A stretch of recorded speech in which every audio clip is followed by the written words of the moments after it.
At our monthly family dinner, Mom smiled warmly while passing the mashed potatoes. Dad cracked his usual jokes about my cooking skills, and my sister Madison called me the best sister ever while squeezing my hand. The perfect American family scene. I set down my fork, looked each of them in the eye, and laughed. "I'm done with all of you." The room froze. "For what?" they shouted in unison. I stood up slowly. "I know what you're plotting against me." Their faces turned ghost white. 3 weeks earlier, I'd been organizing Mom's closet as a birthday surprise when I found the folder hidden behind old photo albums. Legal documents, bank statements, investment portfolios, all in my grandmother's name, who'd passed away 6 months ago.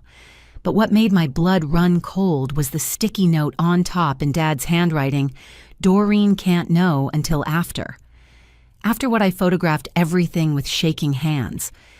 The documents showed Grandma Dorothy had left me her entire estate worth $3.2 million. But there were transfer papers already drafted to move everything to Madison's name, citing my mental instability. The papers were dated for next month. The discovery hit me like a physical blow. I sat on Mom's bedroom floor, surrounded by shoes and handbags, trying to process what I was seeing.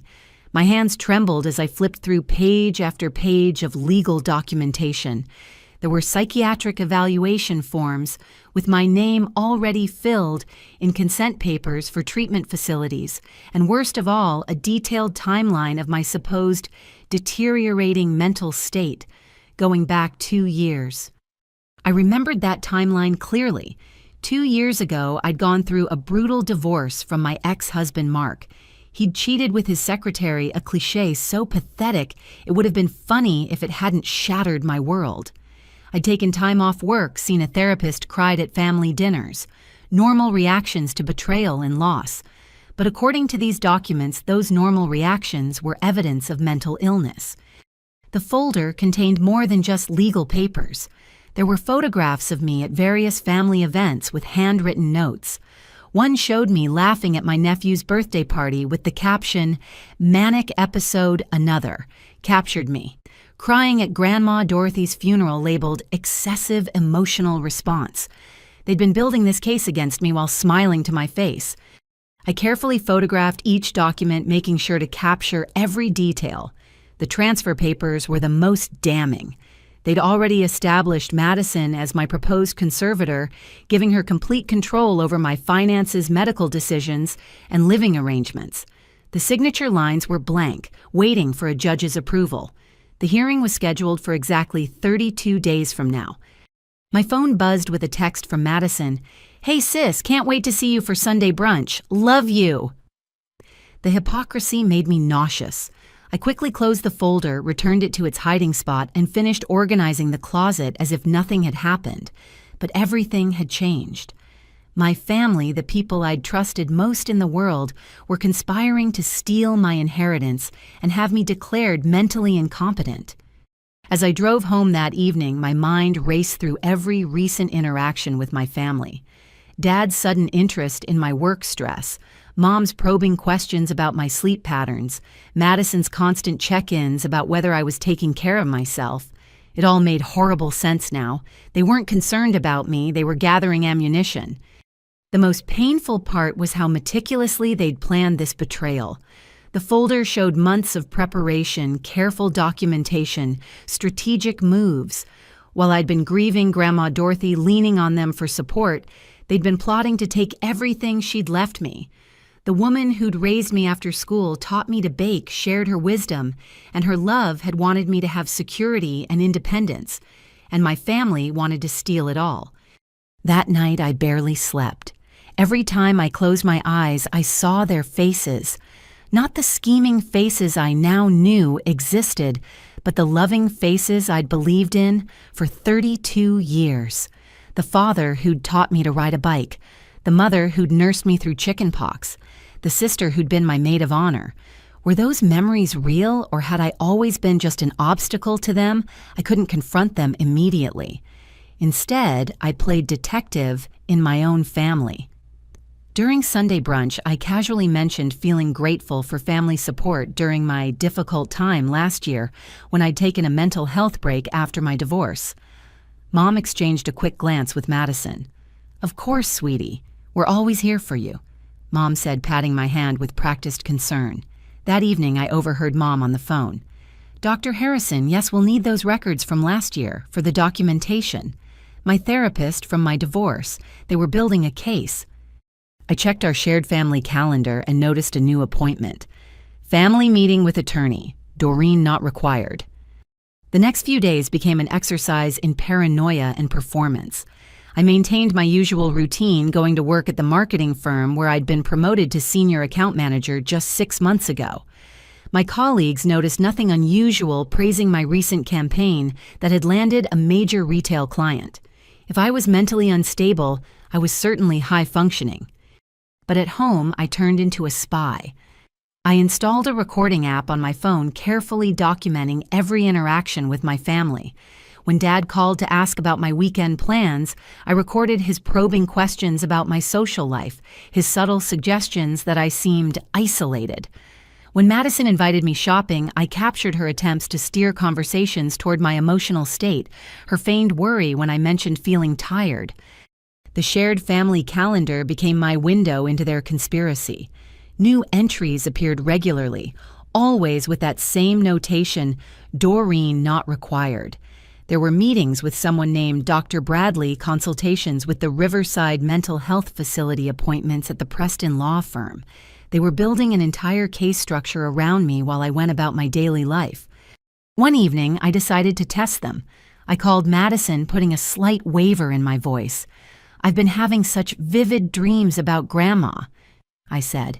"Sometimes I feel like she's still here, like I can smell her perfume in my apartment." The lie tasted bitter, but I needed to see how she'd react. Madison's response was immediate and calculating. "Oh, Doreen, that's concerning. Are you seeing things, hearing voices? Maybe you should talk to someone professional about these experiences." I could practically hear her taking notes. Within an hour, Mom called with similar questions, and by bedtime, Dad had texted, asking if I needed him to drive me to work because I seemed confused lately. The coordination was chilling. They operated like a well-oiled machine, each playing their role in the narrative they were constructing. I was the fragile daughter, the unstable sister, the woman who couldn't handle a large inheritance. They were the loving family reluctantly stepping in to protect me from myself. I started documenting everything on my end, too. Screenshots of text messages, recordings of calls, notes about their behavior. I created a secure cloud storage account they didn't know about and backed up everything multiple times. If they wanted to play this game, I'd make sure I had my own evidence. The hardest part was sitting through family dinners, smiling and laughing while knowing what they were planning. Mom would serve my favorite foods, telling stories about my childhood, all while probably calculating how much longer she'd have to pretend to care. Dad would joke about my promotion at work, even as he planned to argue I was too unstable to manage money. Madison would hug me goodbye, already spending my inheritance in her mind. During one particularly difficult dinner, Grandma Dorothy's empty chair seemed to loom large at the table. She'd always sat at the head, dispensing wisdom and keeping the peace. I wondered if she'd had any idea what would happen after she was gone. Had she suspected, is that why she'd left everything to me instead of dividing it equally? "You're quiet tonight, Doreen." Mom observed, her voice honeyed with false concern. "Everything okay?" I forced a smile. "Just missing Grandma. This was her favorite meal." They all nodded sympathetically, played their parts perfectly. But I caught the look that passed between them. Another note for their files: excessive grief, inability to move forward. Every normal human emotion was being weaponized against me. I hired a private investigator using my savings. Within days, he uncovered the truth. My family had been meeting with estate lawyers for months, presenting fabricated evidence of my deteriorating mental state. They'd been documenting every glass of wine I drank at dinner, every joke about being crazy busy at work, every time I'd cried during my divorce proceedings. The PI found emails between Madison and our cousin Jake, a psychologist, discussing how to word a professional assessment that would support their claim. "Doreen's always been fragile," Madison had written. "This is for her own good. She couldn't handle that kind of money." The betrayal cut deeper than any knife. The private investigator, a former FBI agent named Robert Chen, had come highly recommended. When I'd first walked into his office, I'd felt like a character in a crime novel. But as he presented his findings 2 weeks later, the reality was worse than any fiction I could have imagined. "Your family has been planning this for approximately 8 months," Robert said, sliding a thick folder across his desk. "Initial discussions began shortly after your grandmother's first hospitalization, when it became clear her estate was substantial. 8 months. While Grandma Dorothy was still alive fighting cancer with the grace and dignity she'd shown throughout her life, my family was already plotting to steal her legacy." The folder contained email printouts, text message records, and even photographs of my family meeting with various professionals. The emails were particularly damning. Madison had created a dedicated email account just for coordinating the conspiracy. She'd reached out to cousin Jake, who worked as a psychologist in Denver, offering to pay him for a professional opinion about my mental state.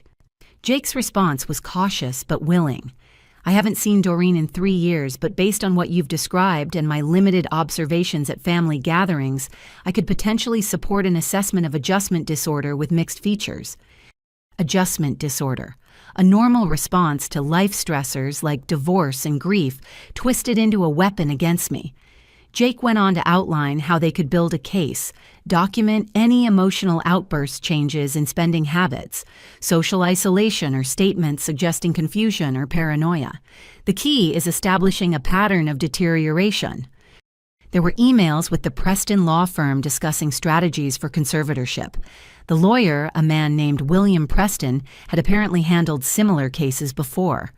"The family's unanimous concern will carry significant weight," he'd written. "If we can demonstrate that Ms. Doreen Brooks lacks the capacity to manage a substantial inheritance, the court will likely approve the conservatorship petition." Robert had also uncovered financial records showing my family's desperate situation. Dad had taken out a second mortgage on the house, supposedly for renovations that never happened. Madison and her husband Carl were drowning in debt from Carl's failed restaurant venture. Mom had been slowly draining her retirement account to maintain their lifestyle. They weren't just greedy, they were desperate. "There's more." Robert said, his expression grave.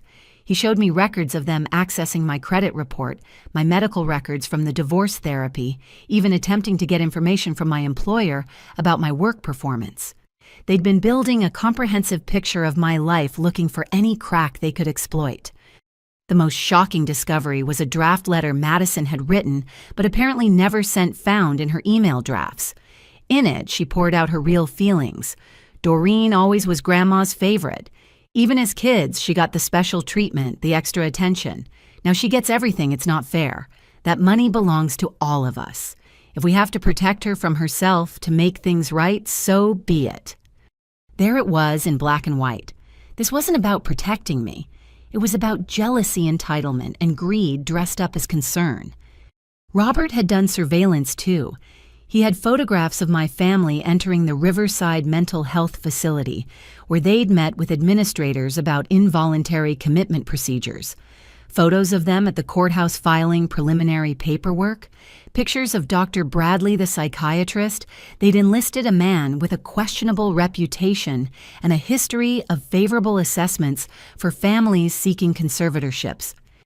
In my professional opinion, Robert said they're planning to move fast after the family dinner next week.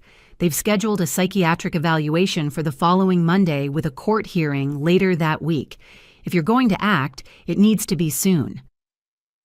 I left his office with copies of everything, my mind reeling.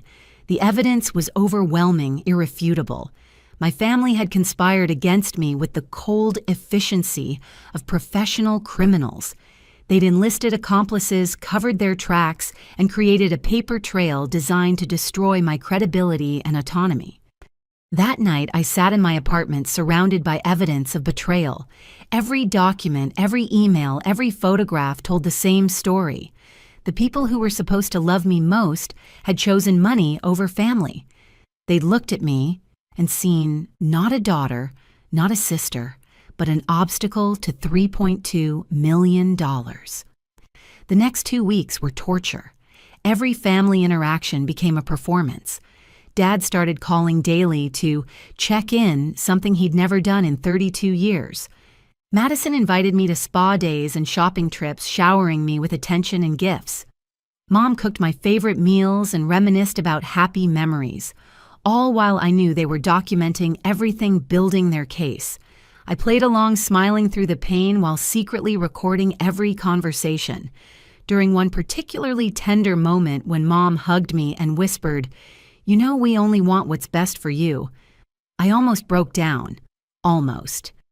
The daily calls from Dad were perhaps the hardest to endure. A man who'd previously called maybe once a month now suddenly needed to hear my voice every evening. "Just wanted to see how my girl's doing," he'd say, his voice warm with fabricated affection. Behind the warmth, I could hear the scratching of pen on paper, documenting our conversation. "How was work today, sweetheart? Not too stressful, I hope." "It was fine, Dad. Actually, I closed a big deal with that tech company I mentioned." "Oh, that's wonderful. You're not working too hard, are you?" Sometimes when we push ourselves too much, we can lose perspective on what's really important. Every achievement I mentioned was met with subtle concern. Every positive development in my life was questioned, undermined, twisted into potential evidence of mania or poor judgment. I learned to give neutral responses to play the role of the stable, but not too successful daughter. Madison's sudden sisterly devotion was equally nauseating. She, who had barely texted me once a month now, wanted weekly spa appointments, shopping trips, lunch dates. She showed up at my apartment with expensive gifts, designer handbags, jewelry, perfumes. Each gift came with probing questions and careful observation. "I thought this scarf would look perfect on you," she said during one visit, wrapping a silk Hermes scarf around my shoulders. "Though I noticed you haven't been dressing up much lately. Are you taking care of yourself?" I accepted the gifts graciously, knowing she was probably keeping receipts to show my impaired judgment in accepting expensive items. During our shopping trips, she'd steer me toward the most expensive stores, encouraging me to splurge. "You deserve to treat yourself," she'd insist, probably hoping I'd make extravagant purchases she could document. The spa days were intelligence-gathering missions disguised as pampering. As we sat in mud masks and terry cloth robes, Madison would probe, "So are you dating anyone? It's been over a year since the divorce. You know it's not healthy to isolate yourself." When I mentioned I was happy being single, for now focusing on my career, she'd exchange concerned looks with the esthetician, as if my contentment with solitude was deeply troubling. Mom's campaign of false affection took the form of elaborate meals and manufactured nostalgia. Every few days she'd invite me over for dinner, always cooking dishes from my childhood. She'd pull out old photo albums telling stories about happier times, all while watching me closely for signs of, what, excessive emotion. Lack of emotion, I could never be sure what response would be held against me. One evening, she made her famous pot roast, the one she'd always made for special occasions when I was young. As we ate, she launched into a story about my first day of kindergarten, how I'd been so brave, so independent. "You've always been our strong one," she said, reaching across the table to squeeze my hand. "Sometimes I worry that strength is just a mask, that you don't let yourself be vulnerable enough." The irony of her words, spoken while she plotted to have me declared incompetent, was suffocating. I squeezed her hand back, my recording app running on my phone, and said, "I'm doing well, Mom, really. Better than I have in years." She studied my face, and I saw the calculation in her eyes. Was claiming to be well a sign of denial? Was my composure evidence of detachment from reality? Every word I spoke was being weighed, measured, potentially twisted into evidence against me. The hardest moment came during a Sunday dinner at my parents' house. The whole family was there, including Carl Madison's husband, who seemed uncomfortable with the excessive attention being paid to me. As Mom brought out dessert, Grandma Dorothy's famous apple pie, the emotion hit me unexpectedly. This was her recipe, Mom said softly, serving me an extra-large piece. She taught it to me when your father and I first got married. Said the secret was in the way you layer the apples. The grief was real, sudden, overwhelming. Grandma Dorothy should have been there presiding over the table with her gentle humor and keen insights. Instead, her children and grandchildren were plotting to steal her final gift to me. Tears burned my eyes. "Oh, honey," Mom said, rushing to embrace me. "It's okay to cry. We all miss her so much." As she held me, whispering soothing words, I knew she was mentally adding excessive emotional response to her growing list of symptoms. The embrace that should have been comforting felt like a trap. I pulled myself together quickly, apologizing for the outburst. Never apologize for feeling things deeply. Dad said, his voice thick with false understanding. Though, if you're having trouble managing these emotions, there are people who can help. Madison nodded eagerly. "I've heard great things about grief counseling. It might help you process everything in a healthier way." They were so transparent, so eager to pathologize my every feeling.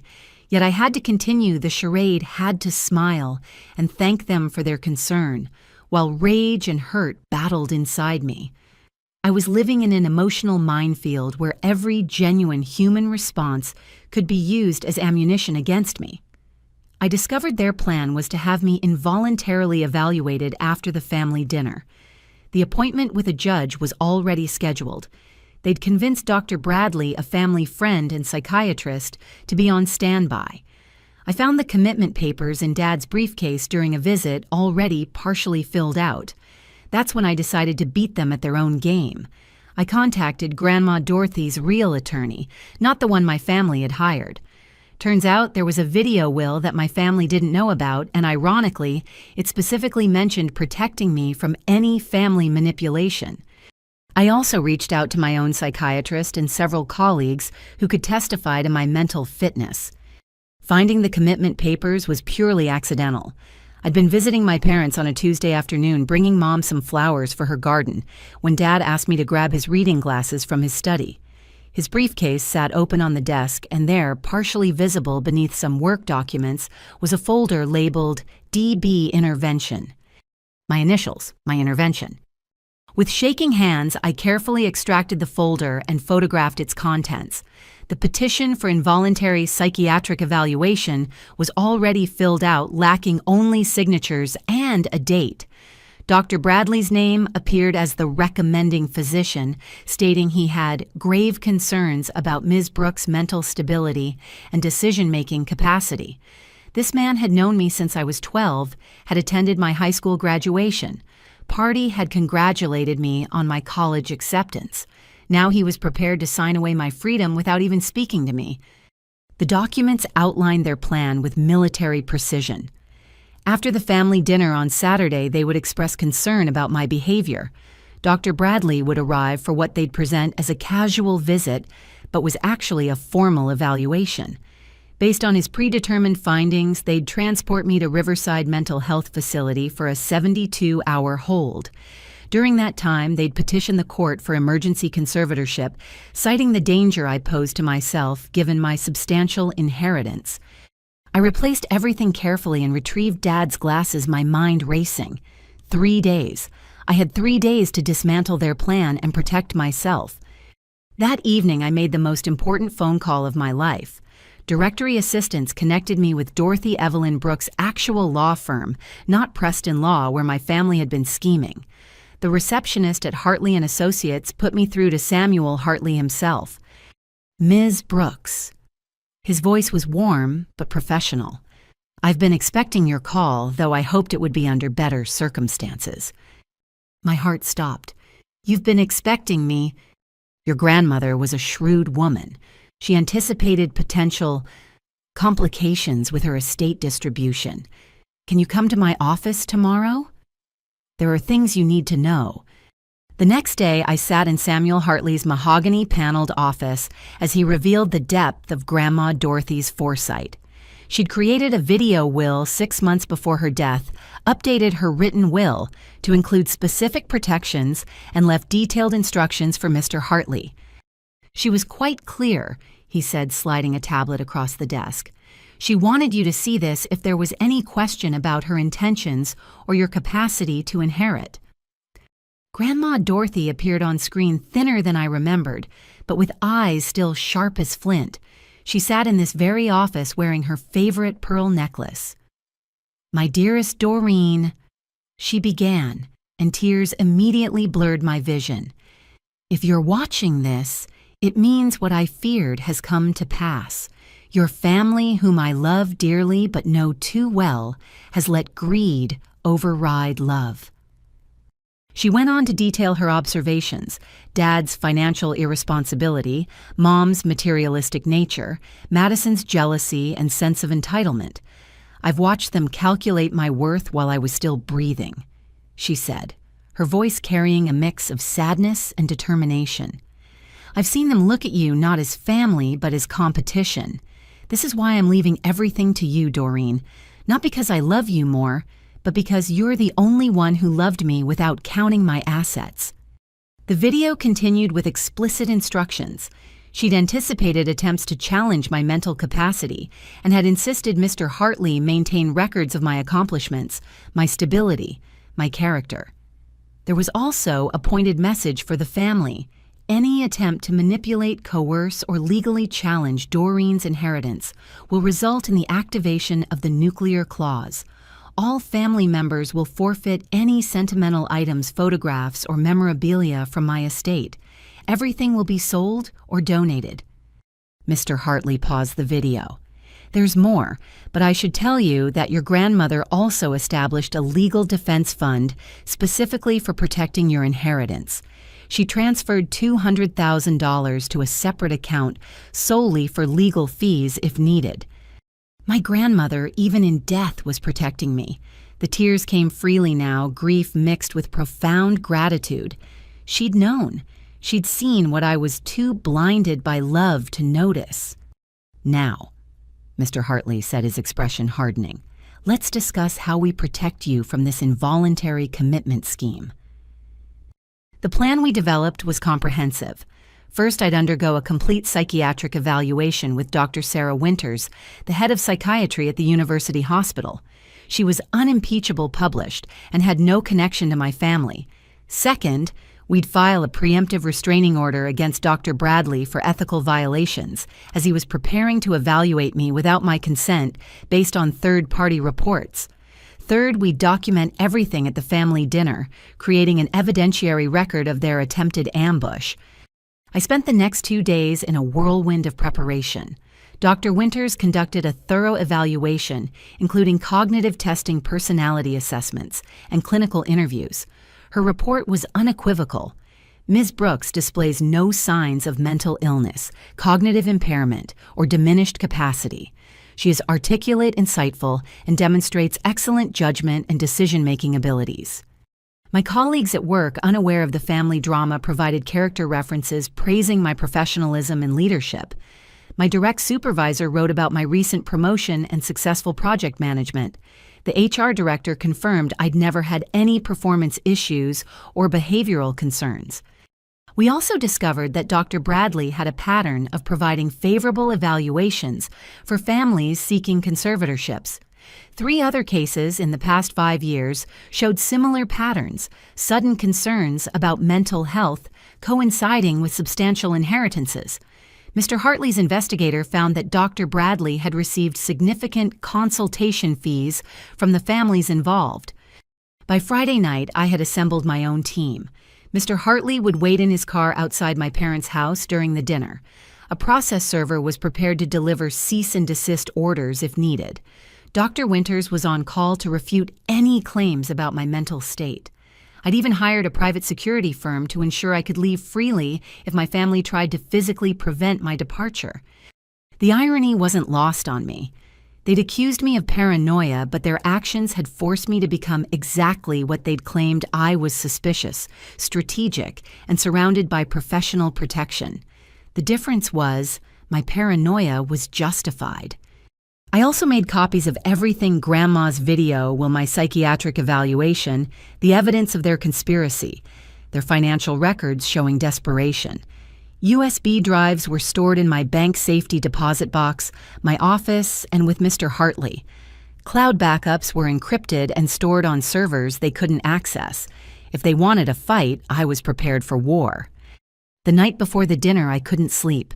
I stood at my apartment window looking out at the city lights, thinking about the family I was about to lose. Not lose, I corrected myself. Expose. They'd been lost to me the moment they'd chosen greed over love. Tomorrow would simply make it official. The week before the fateful dinner, the love bombing intensified. Madison threw me a surprise appreciation party where family friends gushed about how lucky I was to have such caring relatives. Each compliment felt like another nail in the coffin of our relationship. Mom started hinting about my future, saying things like, sometimes people need help managing big responsibilities, while Dad jovially mentioned how family takes care of family. I maintained my facade while finalizing my counterplan with my lawyer. We prepared restraining orders, fraud charges, and a civil suit. I also arranged for security cameras to be installed in my apartment, catching them attempting to enter while I was at work. The surprise appreciation party was Madison's masterstroke of manipulation. She'd rented the private room at my favorite restaurant, invited 20 of our mutual friends and family acquaintances, and presented it as a celebration of sisterhood. I just wanted everyone to know how amazing my sister is, she announced to the gathered crowd, raising a champagne glass. Doreen has been through so much this past year, and she's handled it all with such grace. Grace. There was that word again, loaded with subtext. Was I too graceful, not graceful enough? Every word was chosen for the audience, painting a picture of a woman who needed support, who was struggling despite appearances. Our cousin Jennifer pulled me aside during the party. "It's so wonderful that Madison organized this," she gushed. "She's been so worried about you. She told me you've been keeping to yourself lately, maybe working too much." I smiled and deflected, but inside, I seethed. Madison had been planting seeds with extended family, preparing them to nod along when news of my breakdown emerged. Everyone at this party was a potential witness to my family's loving concern. The gifts were particularly insidious. Madison presented me with a spa weekend package for stress relief. Mom gave me a subscription to a meditation app for mental clarity. And Dad offered to pay for a life coach to help navigate this challenging time.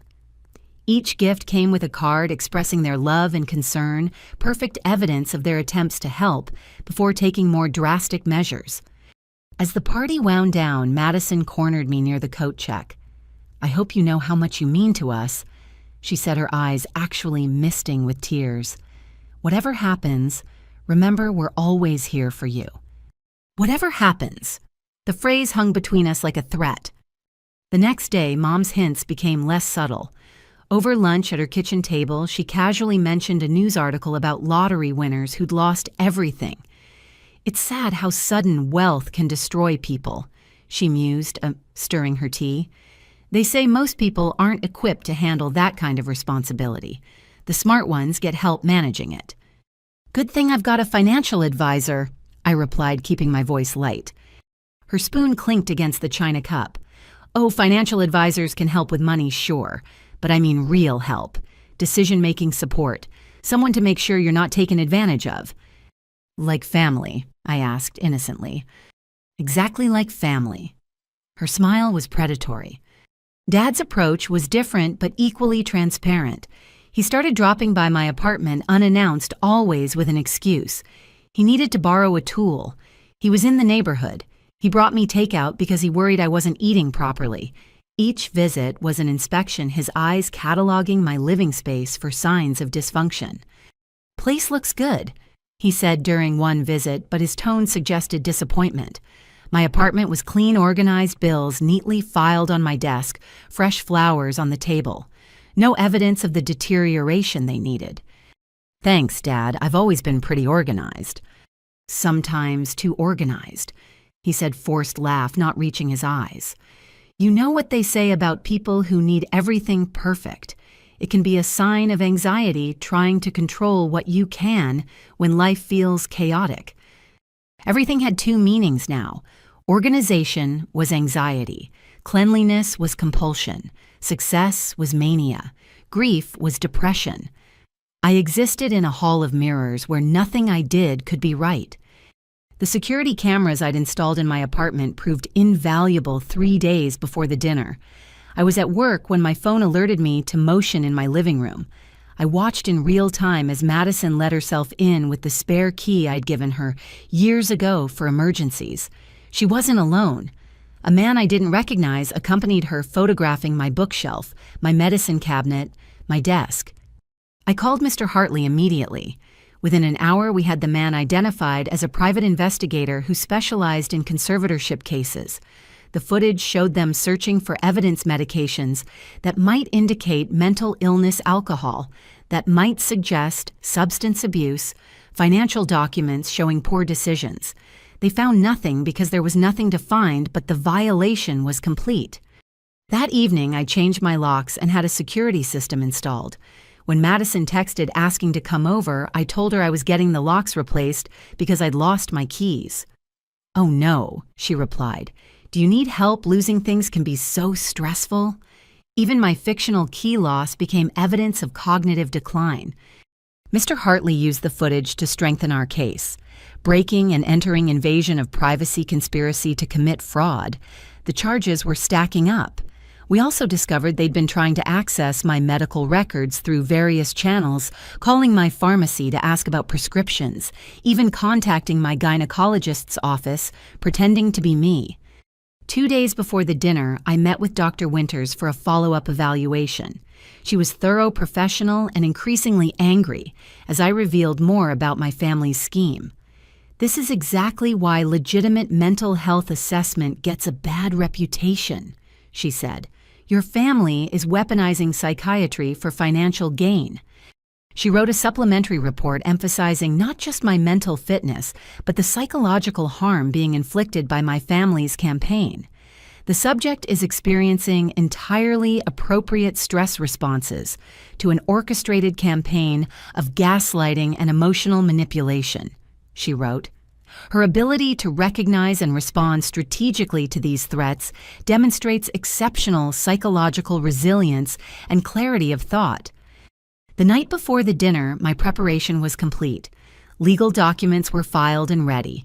Security measures were in place. Evidence was backed up in multiple locations. I'd even practiced my responses knowing that everything I said would be scrutinized and potentially twisted. I laid out my outfit for the dinner, a conservative blue dress that projected stability and professionalism. Nothing too bright that might suggest mania, nothing too dark that might indicate depression. Even my clothing choices had become strategic. As I tried to sleep, my phone lit up with texts from my family. Mom confirming I'd be there at 6 sharp. Madison asking if I needed a ride. Dad reminding me to bring my appetite because Mom was making all my favorites. The mundane messages of a loving family preparing for a dinner that would change everything. The morning of the dinner, I went through my normal routine, knowing it would be the last time I'd pretend everything was fine. Madison texted, "Can't wait to see you tonight. Wear something nice," with heart emojis. The irony wasn't lost on me. I chose my outfit carefully. Professional, but not too formal. Nothing they could point to as erratic behavior.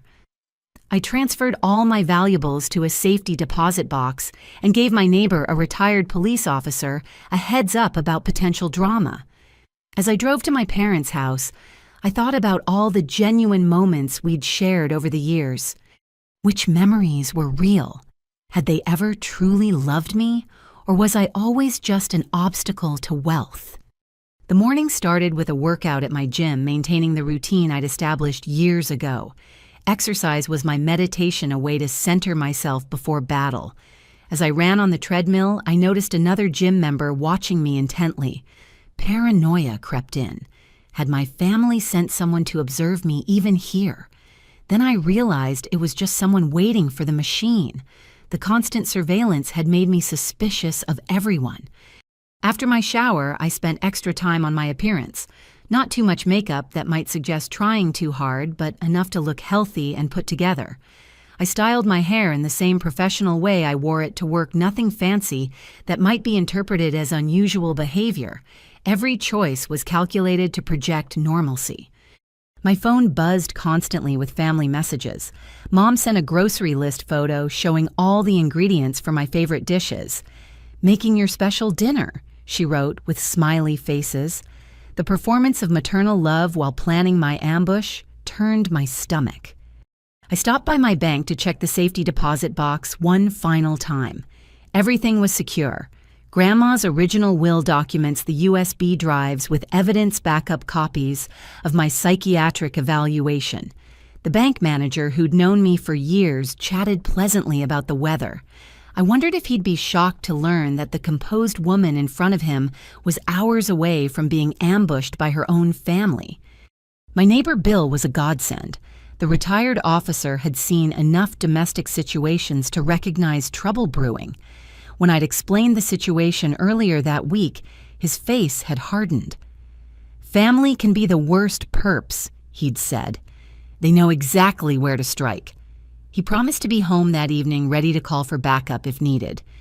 I spent the afternoon reviewing my evidence one last time with Mr. Hartley. We went over possible scenarios, my rights, how to handle various situations that might arise. "Remember," he said, "you don't have to stay if you feel threatened. The security team is on standby. One text and they'll extract you." Extract, like I was an agent in hostile territory, which I supposed I was. Madison called at 3 in the afternoon. "Hey sis, just wanted to check if you're coming tonight. Mom's going all out with the cooking." "Wouldn't miss it," I replied, proud of how steady my voice sounded. "Perfect O and Doreen, I love you. I know I don't say it enough, but you mean the world to me." The false sentiment was nauseating. How could she say those words while planning to lock me away? How could any of them claim to love me while treating me like a problem to be solved? I dressed slowly, methodically. The blue dress was perfect. Knee-length, modest neckline, the kind of outfit I'd wear to a client meeting. I added simple pearl earrings Grandma Dorothy had given me for my college graduation. They felt like armor, her protection surrounding me even now. Before leaving my apartment, I did a final check. Security system armed, cameras recording, important documents secured, phone fully charged with Mr. Hartley on speed dial, recording app ready. I looked around my space, wondering if they'd try to claim I couldn't live independently. Everything was immaculate, organized, a testament to my capability. The drive to my parents' house took 23 minutes. I'd made this drive hundreds of times over the years for holidays, Sunday dinners, family celebrations. Each familiar turn held memories. The corner where Dad taught me to parallel park, the ice cream shop where Madison and I would stop after school, the park where Mom would take us to feed ducks. Were any of those memories untainted by their current betrayal? As I pulled into their driveway, I saw the familiar cars. Madison's silver SUV with the stick figure family on the back window. Dad's practical sedan. No unusual vehicles, but I knew Dr. Bradley would arrive later, probably after dessert when they'd spring their trap. I sat in my car for a moment, gathering strength. Through the dining room window, I could see them moving around, setting the table, the picture of domestic harmony. Mom appeared in the window, spotted my car, and waved enthusiastically. The smile on her face looked so genuine. If I didn't know better, I'd believe she was simply happy to see her daughter. Mr. Hartley's car was parked one street over, invisible but reassuring. My phone buzzed with his message, "We're here. You're not alone." I wasn't alone. I had truth on my side, evidence in my pocket, and legal protection waiting. My family had made their choice. Tonight, I would make mine. Taking a deep breath, I grabbed the bottle of wine I'd brought as a prop and headed for the front door. My hands were steady as I rang the bell, even though my heart was racing. This was it, the final performance before the truth destroyed everything. Dinner started perfectly orchestrated. Mom served Grandma Dorothy's recipes, a calculated emotional manipulation. They showered me with compliments and inside jokes. Then came the test. Dad poured wine, watching eagerly as I took a sip. Madison kept steering conversation toward my work stress and asked repeatedly if I was feeling okay. The fake concern was suffocating. When Mom served dessert, my favorite chocolate cake, and said it was just like the ones Grandma used to make, something inside me snapped. That's when I set down my fork, looked at each of them, and delivered my line. The silence that followed was deafening. The moment I walked through the door, the performance began in earnest. Mom rushed to embrace me, holding me a beat too long as if measuring my response. "Doreen, you look wonderful. Doesn't she look wonderful, everyone?" The gathered family agreed enthusiastically. Too enthusiastically. Madison hugged me next, whispering, "I'm so glad you're here," with an intensity that suggested deeper meaning. Dad clapped me on the shoulder, studying my face as he asked about the drive over. Carl Madison's husband stood awkwardly by the fireplace. He'd never been comfortable with excessive family displays, and tonight he seemed particularly uneasy. When our eyes met, he quickly looked away. I wondered how much he knew about their plan. Come. Mom ushered me into the dining room. "Everything's almost ready. Your favorite, Grandma Dorothy's pot roast with those little potatoes you love." The dining room table was set with the good china, the ones we only used for holidays and special occasions. Fresh flowers adorned the center. Roses and baby's breath, Grandma's favorite combination. They'd thought of everything, creating a stage set designed to evoke emotion and nostalgia. Wine. Dad offered, already pouring. His hands seemed steady, but I caught the slight tremor as he filled my glass. He watched intently as I accepted it, taking a small sip. "It's good," I said. "The Malbec from Stone Creek. You remember?" He seemed genuinely pleased, then caught himself. Was remembering wines a sign of mental acuity or alcoholism in their narrative? He couldn't seem to decide. Madison launched into a story about her son's soccer team as we settled around the table. Normal family chatter filled the space, but underneath ran a current of tension. Every few minutes, someone would direct a question my way, probing, testing. "How's work, sweetheart?" Mom asked while bringing in the salad. "Madison mentioned you've been putting in long hours." "It's busy, but good. We just landed the Henderson Industries account."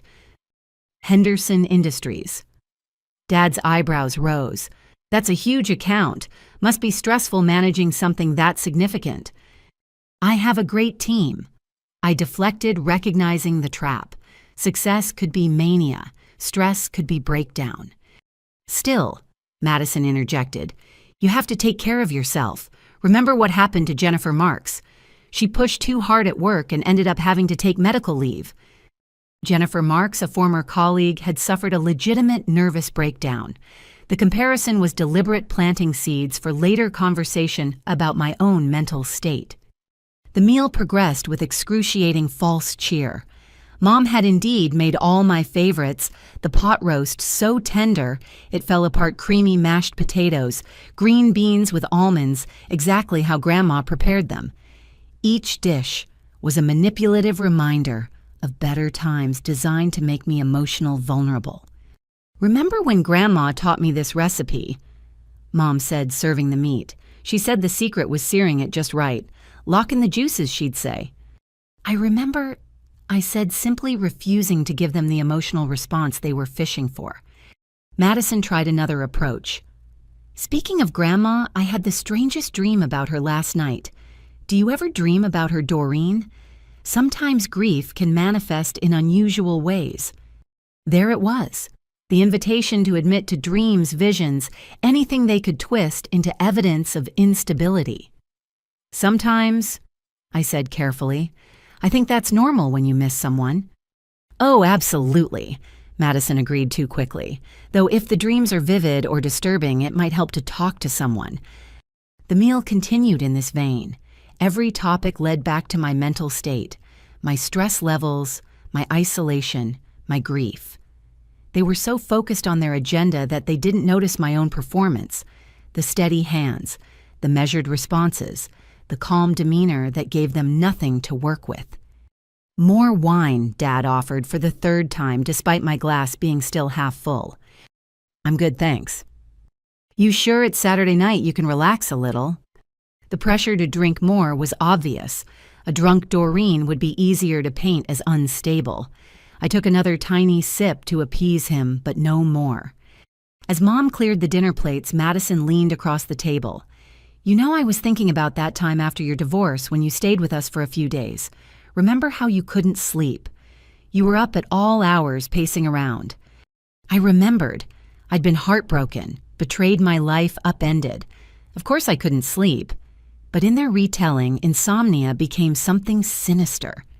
"That was a difficult time," I acknowledged. "I'm grateful you were there for me." "We're always here for you," she said, reaching for my hand. "Always, no matter what." The dessert arrived with fanfare. Mom's triple chocolate cake, my favorite since childhood. She'd even used the vintage cake stand that had been Grandma's. "I used Dorothy's recipe," she announced, as if I couldn't tell. "She always said the best ingredients make the best cake." As she cut generous slices, passing the largest to me, something about the tableau struck me as unbearably false. The loving mother serving cake, the attentive father refilling water glasses, the concerned sister making small talk, all of them playing roles while planning my imprisonment. "This is delicious, Mom," Madison said after her first bite. "Just like Grandma's. Don't you think Doreen—" I looked at the cake at my family at the performance we were all trapped in. The chocolate was rich and dark, exactly as I remembered, but it tasted like ash in my mouth. "It's perfect," I said, setting down my fork. "Just like everything tonight, the perfect family dinner." Something in my tone made them all pause. They exchanged quick glances, perhaps wondering if this was the moment I'd crack if their plan was working. Instead, I smiled at each of them in turn. My mother, who'd given me life and was now trying to steal it. My father, who'd taught me to ride a bike and was now trying to push me off a cliff. My sister, who'd shared my childhood and now wanted to steal my future. "Actually," I said, my voice conversational, "this whole evening has been perfect. The food, the wine, the conversation, even the subtle questions about my mental health disguised as concern." The room temperature seemed to drop 10 degrees. "Doreen," Mom started, but I held up my hand. "No, let me finish. This performance tonight, and that's what it is, a performance, has been Oscar-worthy. The loving family gathering around poor, fragile Doreen. So much concern, so much care." I stood up slowly, deliberately maintaining eye contact with each of them. "I'm done with all of you. I found the documents." I continued, my voice steady despite my racing heart. "The transfer papers, the psychiatric evaluation requests, the emails with Cousin Jake." Mom dropped her dessert fork. Madison's mouth opened and closed like a fish. Dad tried to recover first. "Doreen, you're confused. Let us explain." I pulled out my phone, playing a recording of Mom's call to Dr. Harrison. Then Madison's email about me being fragile. Then Dad practicing his statement about my concerning behavior for the judge. "But wait," I said, "there's more." I revealed I knew about the commitment papers, the psychiatrist on standby, and their plan for that very evening. Dr. Bradley already left town, by the way. He didn't want to lose his license. The moment I dropped the first bombshell about finding the documents, the carefully maintained facade shattered. Mom's hand flew to her chest in a gesture of shock that might have been convincing if I hadn't seen her practice it in the mirror during one of my recorded visits. "What documents, Doreen? What are you talking about?" Her voice pitched high with feigned confusion. "The ones in your closet, Mom, behind the photo albums, though I'm sure they've been moved by now." Dad's face flushed deep red, the vein in his temple throbbing. "You went through our private things." "Interesting, that's your first concern, Dad. Not denial, but anger that I found them." Madison tried a different tactic, tears already forming in her eyes. "Doreen, you're scaring us. This paranoia, these accusations. Can't you see how concerning this is?" I almost admired her commitment to the narrative. Even caught red-handed, she was trying to spin my discovery as evidence of mental illness. I pulled out my phone with deliberate calm. "Let me refresh your memory," I said, swiping to my recordings. Mom's voice filled the dining room, tinny but clear through the phone speaker. "Dr. Harrison. Yes, we'll need those records from last year for the documentation. My daughter has been showing signs of, well, we're very concerned." Mom's real face had gone pale beneath her makeup. "You recorded me. Every conversation for the past 3 weeks." I confirmed, swiping to the next file. Madison's voice replaced Mom's. "Jake, I need that professional opinion we discussed. Doreen's always been fragile, you know that. This is for her own good. She couldn't handle that kind of money. Remember to mention the isolation and mood swings."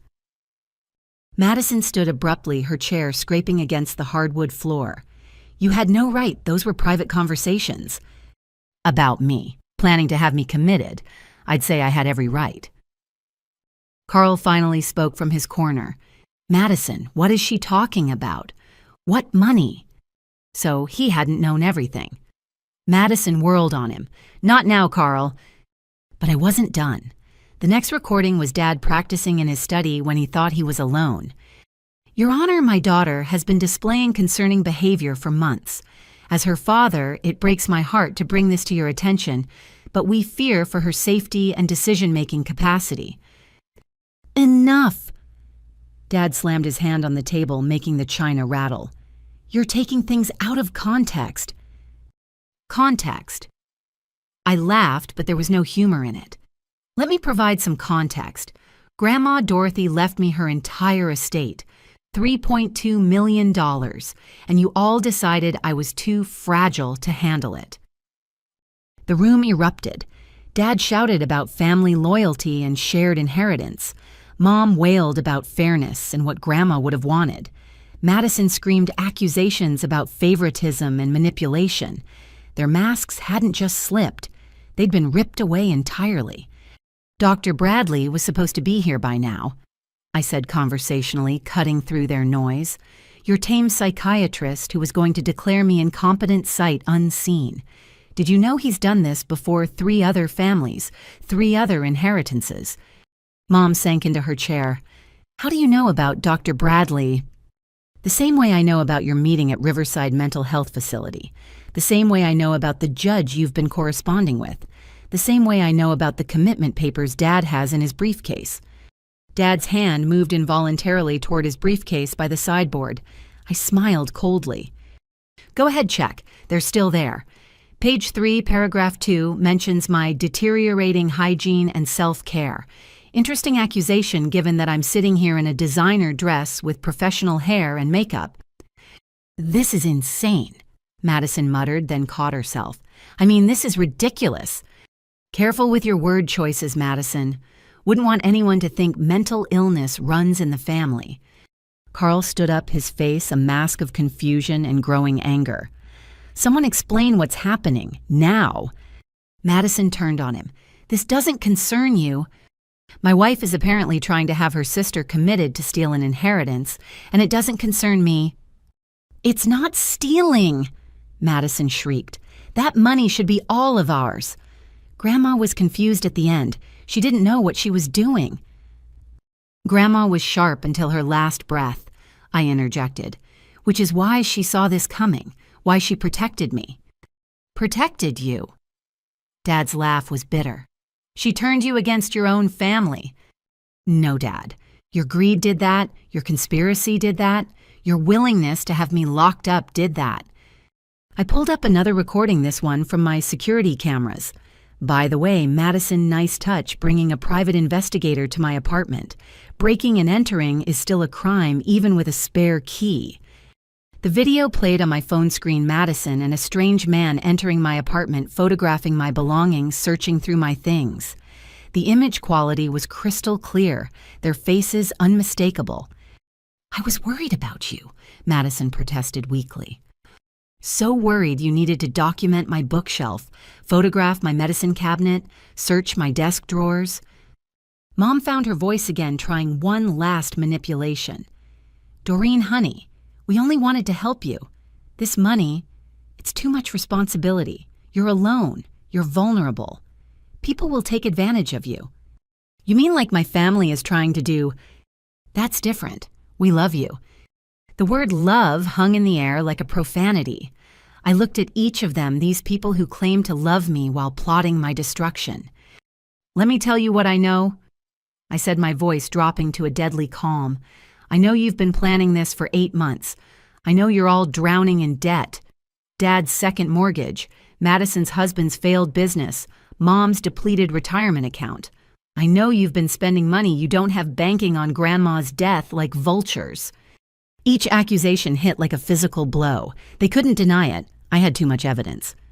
I know you contacted my therapist from the divorce trying to get records to use against me. I know you've been documenting every glass of wine I drink, every tear I shed, every normal human emotion I display. I know about the lawyer at Preston Law Firm who specializes in these kinds of financial guardianships.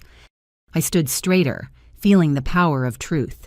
But here's what you don't know. Dr. Bradley didn't leave town because he suddenly grew a conscience. He left because my lawyer contacted him about his previous schemes. The judge you've been corresponding with, she's been notified about your fraudulent petition. The psychiatrist you thought would evaluate me tomorrow, she's already evaluated me and found me completely competent. The silence was complete. Even Carl had stopped demanding answers, understanding dawning on his face. You made one crucial mistake, I continued. You underestimated me. The fragile sister, the emotional daughter. You were so busy documenting my supposed instability that you never noticed I was documenting your conspiracy. I placed my phone on the table, its screen still glowing with evidence. Every email, every meeting, every conversation, all recorded, all backed up, all in the hands of my legal team. Dad's voice was hoarse when he finally spoke. Your legal team? Oh yes, did you really think I'd face this alone? Samuel Hartley from Hartley & Associates? Grandma Dorothy's real lawyer. He's parked outside right now along with a process server. As if on cue, my phone buzzed with a text from Mr. Hartley. Ready when you are. I smiled, but it felt like shattered glass. So here's what's going to happen next. The room exploded. Dad stood up, face red, shouting about doing this for my own good. Madison cried crocodile tears, claiming she was protecting me from gold diggers and bad decisions. Mom, the master manipulator, tried a different approach. Doreen, honey, you're proving our point. This paranoia, these recordings. Don't you see you need help? I laughed, actually laughed. Gaslighting me even now, bold choice. They scrambled for control. Dad threatened to call the police, saying I was having a breakdown. Madison tried to grab my phone. Mom attempted to block the door, but I was prepared. My lawyer is parked outside, I announced, along with a process server. And yes, I'm recording everything for evidence. Dad's shouting reached a crescendo that probably carried to the neighbors. You ungrateful child, after everything we've done for you. We fed you, clothed, you put you through college, and this is how you repay us. You did what parents are supposed to do, I shot back. You don't get a medal for basic parenting, and it doesn't give you the right to steal from me 32 years later. Madison's tears were flowing freely now, mascara creating dark rivers down her cheeks. But her eyes, those calculating eyes, remained sharp and desperate. You don't understand what you're doing, Doreen. That money will destroy you. Look at what it's already done. You're paranoid. You're recording your family. You're hiring lawyers against us. I'm protecting myself from criminals who happen to share my DNA. Criminals! Mom's voice rose to a shriek. How dare you? We're your family. Family doesn't drug each other's wine, I said, pointedly glancing at my barely touched glass. Oh, did you think I didn't notice Dad's eagerness to keep refilling my glass, or the way you all watched every sip I took? Carl stepped forward, his face a mixture of disgust and disbelief. Madison, did you put something in her drink? Of course not. Madison whirled on her husband. Just shut up, Carl. You don't understand anything. I understand my wife is trying to steal millions from her sister, Carl shot back.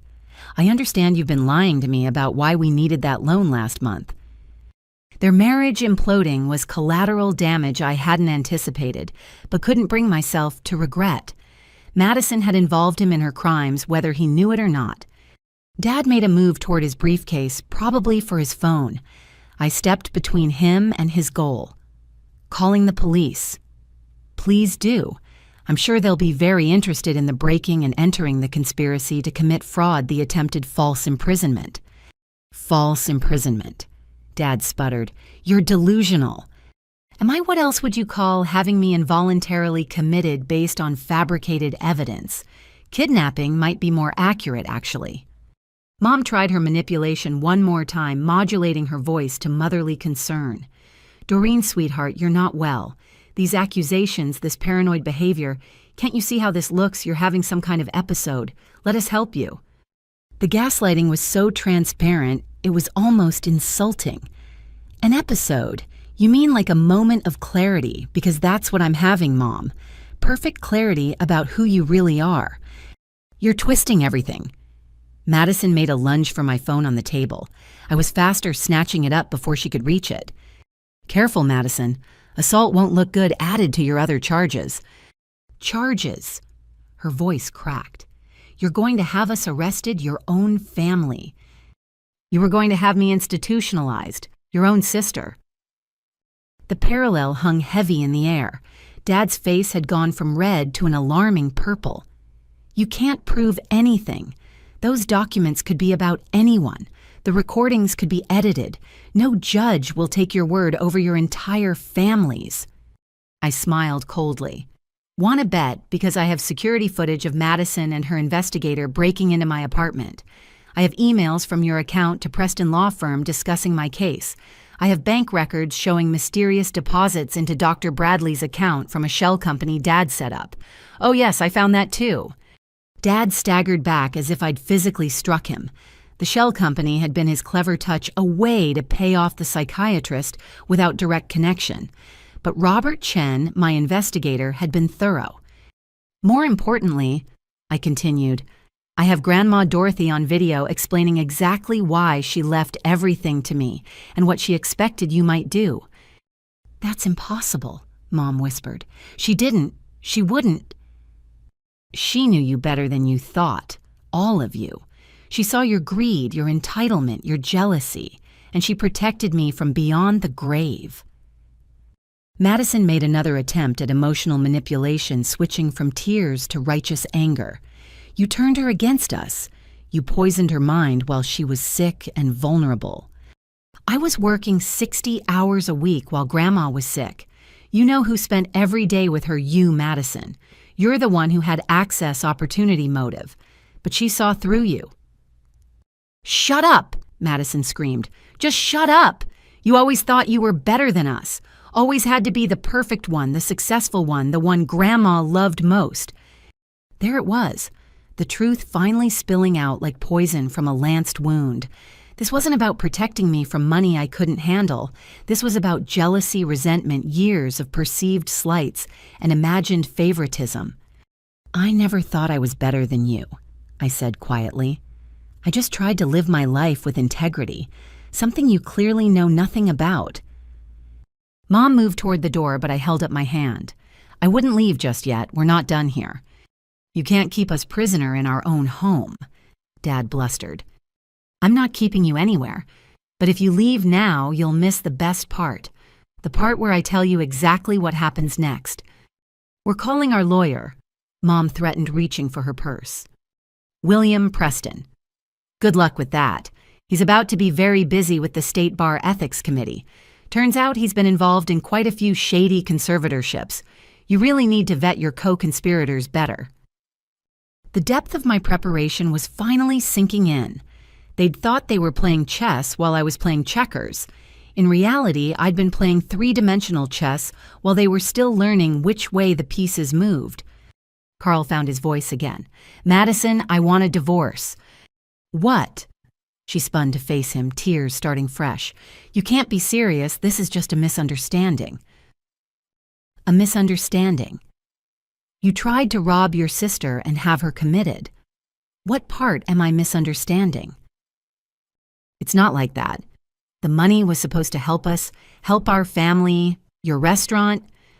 I never asked you to steal for me, Carl said with quiet dignity. I never would have wanted money that came from destroying Doreen. Their domestic drama was interrupted by a knock at the door. Everyone froze. That would be my lawyer, I said conversationally. Shall I let him in, or would you prefer to do the honors? It is still your house, for now. The threat was subtle, but clear. Their house mortgaged to the hilt, built on a foundation of debt and greed. How long would they keep it once the legal bills started piling up? Dad moved toward the door like a man walking to his execution. Through the frosted glass, we could see two figures, Mr. Hartley's distinguished silhouette and another man in a courier uniform. Before you open that door, I said, you should know I'm offering you one chance, one opportunity to minimize the damage, but it comes with conditions. They all turned to me, hope and suspicion warring on their faces. What conditions? Mom asked warily.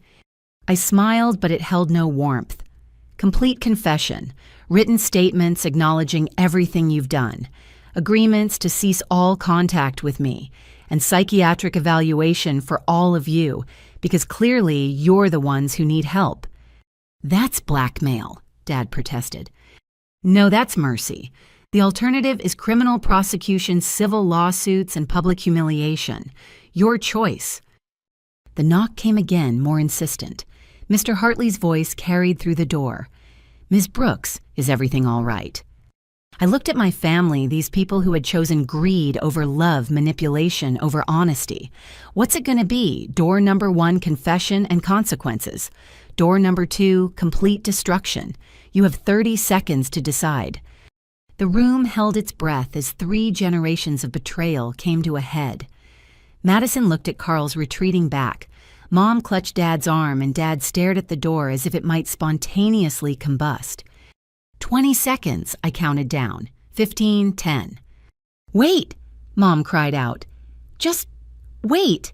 Madison broke first. You don't deserve that money, she screamed. I'm the one who stayed close to Grandma. I'm the one who visited every week while you were off living your life. The mask finally slipped. Dad added, do you know what we sacrificed? We've been planning our retirement on that inheritance. Your grandmother promised. Mom's tears turned real. That money was supposed to be split equally. She changed her will without telling us. The truth poured out like poison. They'd been living beyond their means, taking loans against expected inheritance. Madison had promised her husband they'd have money for his failing business. They'd all spent money they didn't have yet banking on Grandma's death. The greed was naked and ugly. Madison's explosion was volcanic years of resentment erupting in a stream of bitter accusations. Every single week, Doreen. Every week I drove 45 minutes each way to sit with her. I listened to her stories about the good old days for the 1,000th time. I helped her with her medications. I cleaned her kitchen. Where were you? Working, I said simply. Building the career that Grandma encouraged me to pursue. Living the independent life she wanted for me. Independent. Madison spat the word like a curse. You mean selfish. You swooped in for Sunday dinners and holidays, played the perfect granddaughter for a few hours, then disappeared back to your precious life. Is that what this is about? You think you earned her money by putting in time like it was a punch clock? I earned it by being there. Madison's voice cracked with genuine emotion for the first time all evening. I held her hand through chemo. I drove her to every appointment. I slept in that uncomfortable hospital chair for weeks, and for what? So she could leave everything to her absent granddaughter. Dad couldn't contain himself any longer.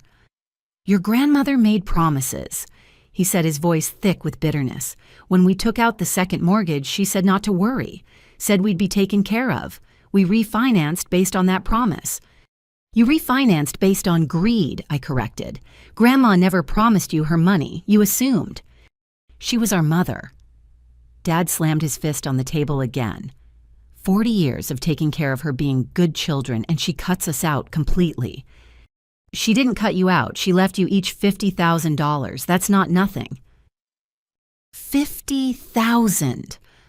Mom laughed bitterly, mascara-streaked face twisted with disdain. Do you know what we owe the second mortgage, the credit cards, the loans we took out expecting fairness? Fairness. I stood up, my own anger finally breaking through. You want to talk about fairness? How fair is it to plot against your own daughter? How fair is it to try to have me declared insane? We weren't trying to declare you insane, Mom protested weakly, just incapable of managing that much money. Based on what my successful career, my stable life, my ability to process grief like a normal human being. You don't understand what that kind of money does to people, Dad insisted. It changes them, corrupts them. We were protecting you. You were protecting yourselves from bankruptcy. Carl, who had been standing by the doorway, spoke up again. Madison, is this true? Did you promise them money from Doreen's inheritance? Madison whirled on him again. What was I supposed to do? Watch your restaurant fail, lose our house. Our children's college funds are gone. Carl gone. So you decided to steal your sister's future to pay for our mistakes. It wasn't stealing. That money should have been divided equally. $3.2 million, and she gets all of it. How is that fair? Because Grandma earned it, I said quietly. Every penny came from Grandpa's life insurance and their joint investments. She scrimped and saved for 50 years, lived modestly, invested wisely. That money represents her entire life's work, and she had the right to leave it to whoever she chose. She chose wrong, Madison said flatly. Why? Because she saw through you, because she knew exactly what you'd do if she split it evenly. Mom suddenly burst into genuine tears, the manipulative facade crumbling entirely. We're ruined, she sobbed. Don't you understand? We're completely ruined. The house is leveraged to the maximum. We owe $90,000 in credit card debt. Your father's retirement is gone. We were counting on that money. You were counting on Grandma dying, I said, the words tasting like acid. She was 87 years old, Dad protested. It's not like we wished her dead, but we made reasonable financial projections based on life expectancy. Reasonable. You spent money that wasn't yours based on hopes that your mother would die on schedule. There's nothing reasonable about that.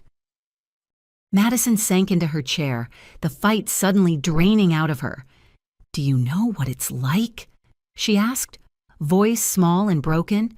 To watch you succeed at everything. Perfect grades, perfect job, perfect life. Even your divorce was perfect. You came out stronger. And I'm drowning. My husband's business is failing. My kids think I'm a failure. And then Grandma, the one person who I thought saw my worth, leaves me $50,000 like I'm some distant cousin. The pain in her voice was real, and for a moment I felt a flicker of the sisterly sympathy that had once defined our relationship. But then I remembered the folder, the meetings, the conspiracy to destroy me. So you decided to destroy me instead. Not destroy, Mom interjected. Just manage things. Make sure the money was used responsibly, for the family. By having me committed. It was supposed to be temporary, Dad said, as if that made it better. Just long enough to establish conservatorship. Then you could have gone back to your normal life. My normal life with my sister controlling my money, my family thinking I'm mentally incompetent, my career destroyed. That normal life. We would have made sure you were comfortable, Madison said weakly. In a cage of your making. The room fell silent except for Mom's continued sobbing. The magnitude of their betrayal, their complete moral bankruptcy, lay exposed like a festering wound. They'd convinced themselves that their greed was love, their conspiracy was care, their betrayal was protection. Mr. Hartley knocked again, more insistently. Ms. Brooks, I'm growing concerned. If you don't respond, I'll be forced to call the authorities. I'm fine, Mr. Hartley, I called out. Give me 5 more minutes. I looked around the table at the ruins of my family. Dad's purple face had faded to gray defeat. Mom's perfect makeup was destroyed, revealing the desperate woman beneath. Madison stared at her manicured nails as if they held answers. Carl had already mentally left the marriage, the house, the entire toxic situation. "Here's what I don't understand," I said finally. "If you were in such dire financial straits, why didn't you just ask for help? Why didn't you come to me after Grandma died and explain the situation? Ask you for money." Dad's pride flared briefly. "Beg from our own daughter. But stealing from her is better." "Would you have given us $3 million? Madison asked bitterly. "No," I admitted. "But I might have helped with the debts, might have worked out payment plans, might have found ways to help that didn't involve destroying our family." "Our family was already destroyed," Mom said quietly, the moment she changed her will.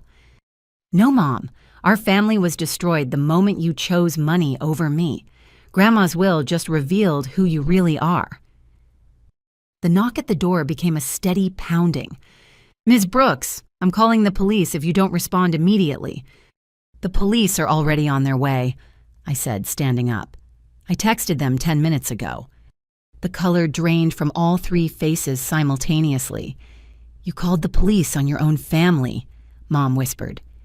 "No. You called them on yourselves the moment you committed breaking and entering, fraud and conspiracy. I'm just making sure justice is served." I walked to the door with steady steps, my heart breaking with each one. Behind me, I heard Dad scramble for his phone.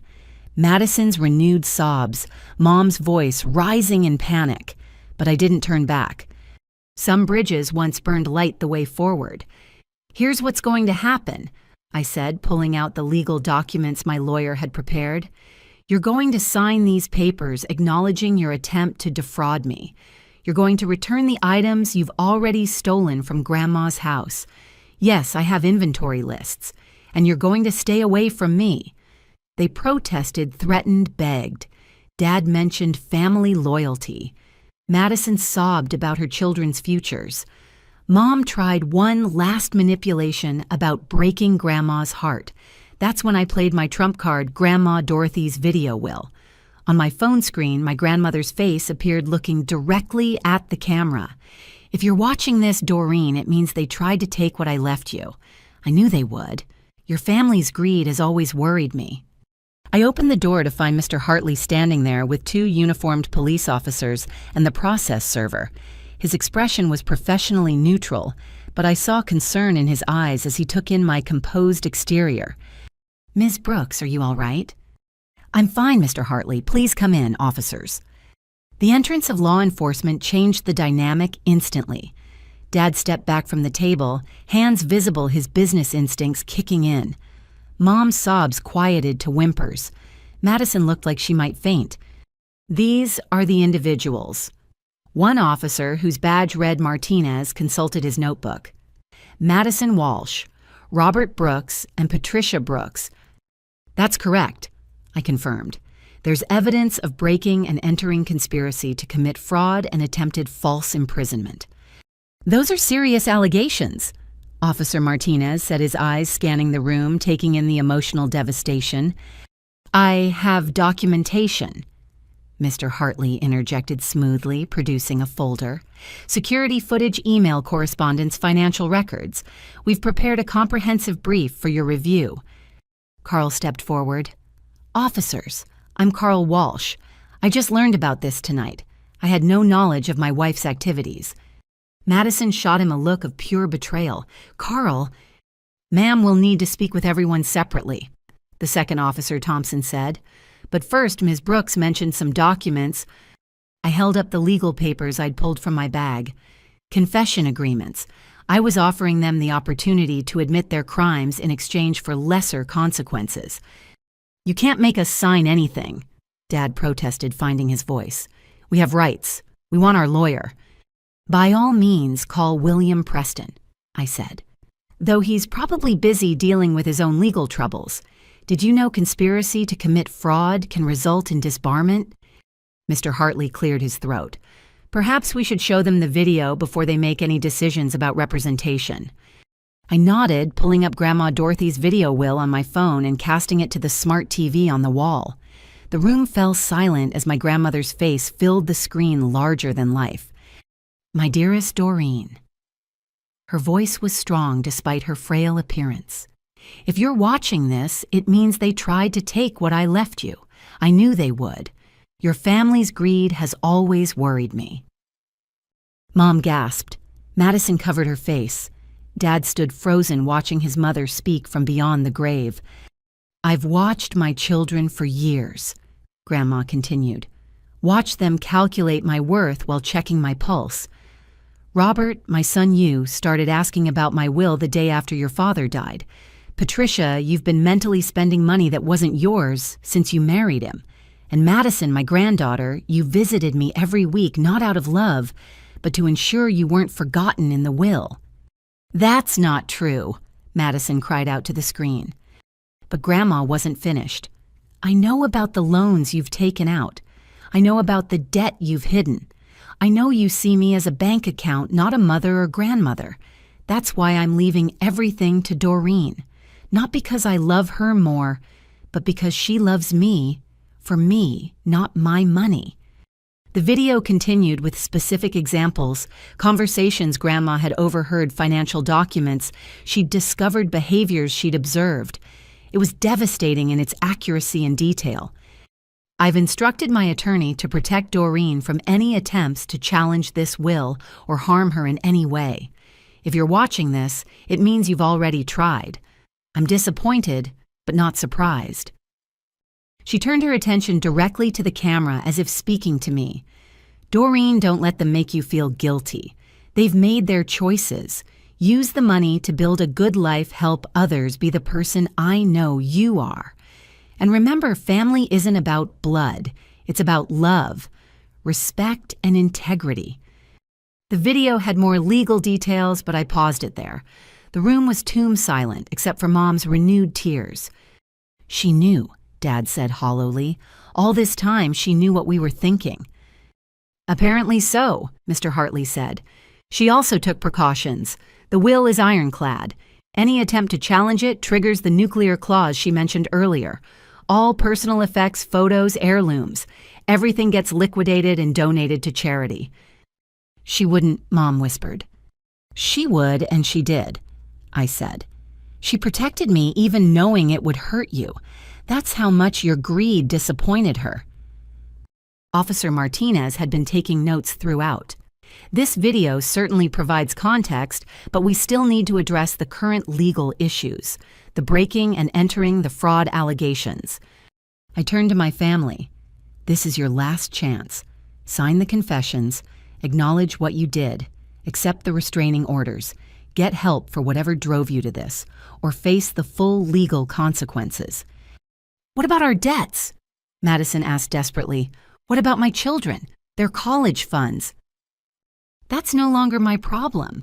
You made it not my problem when you tried to have me committed."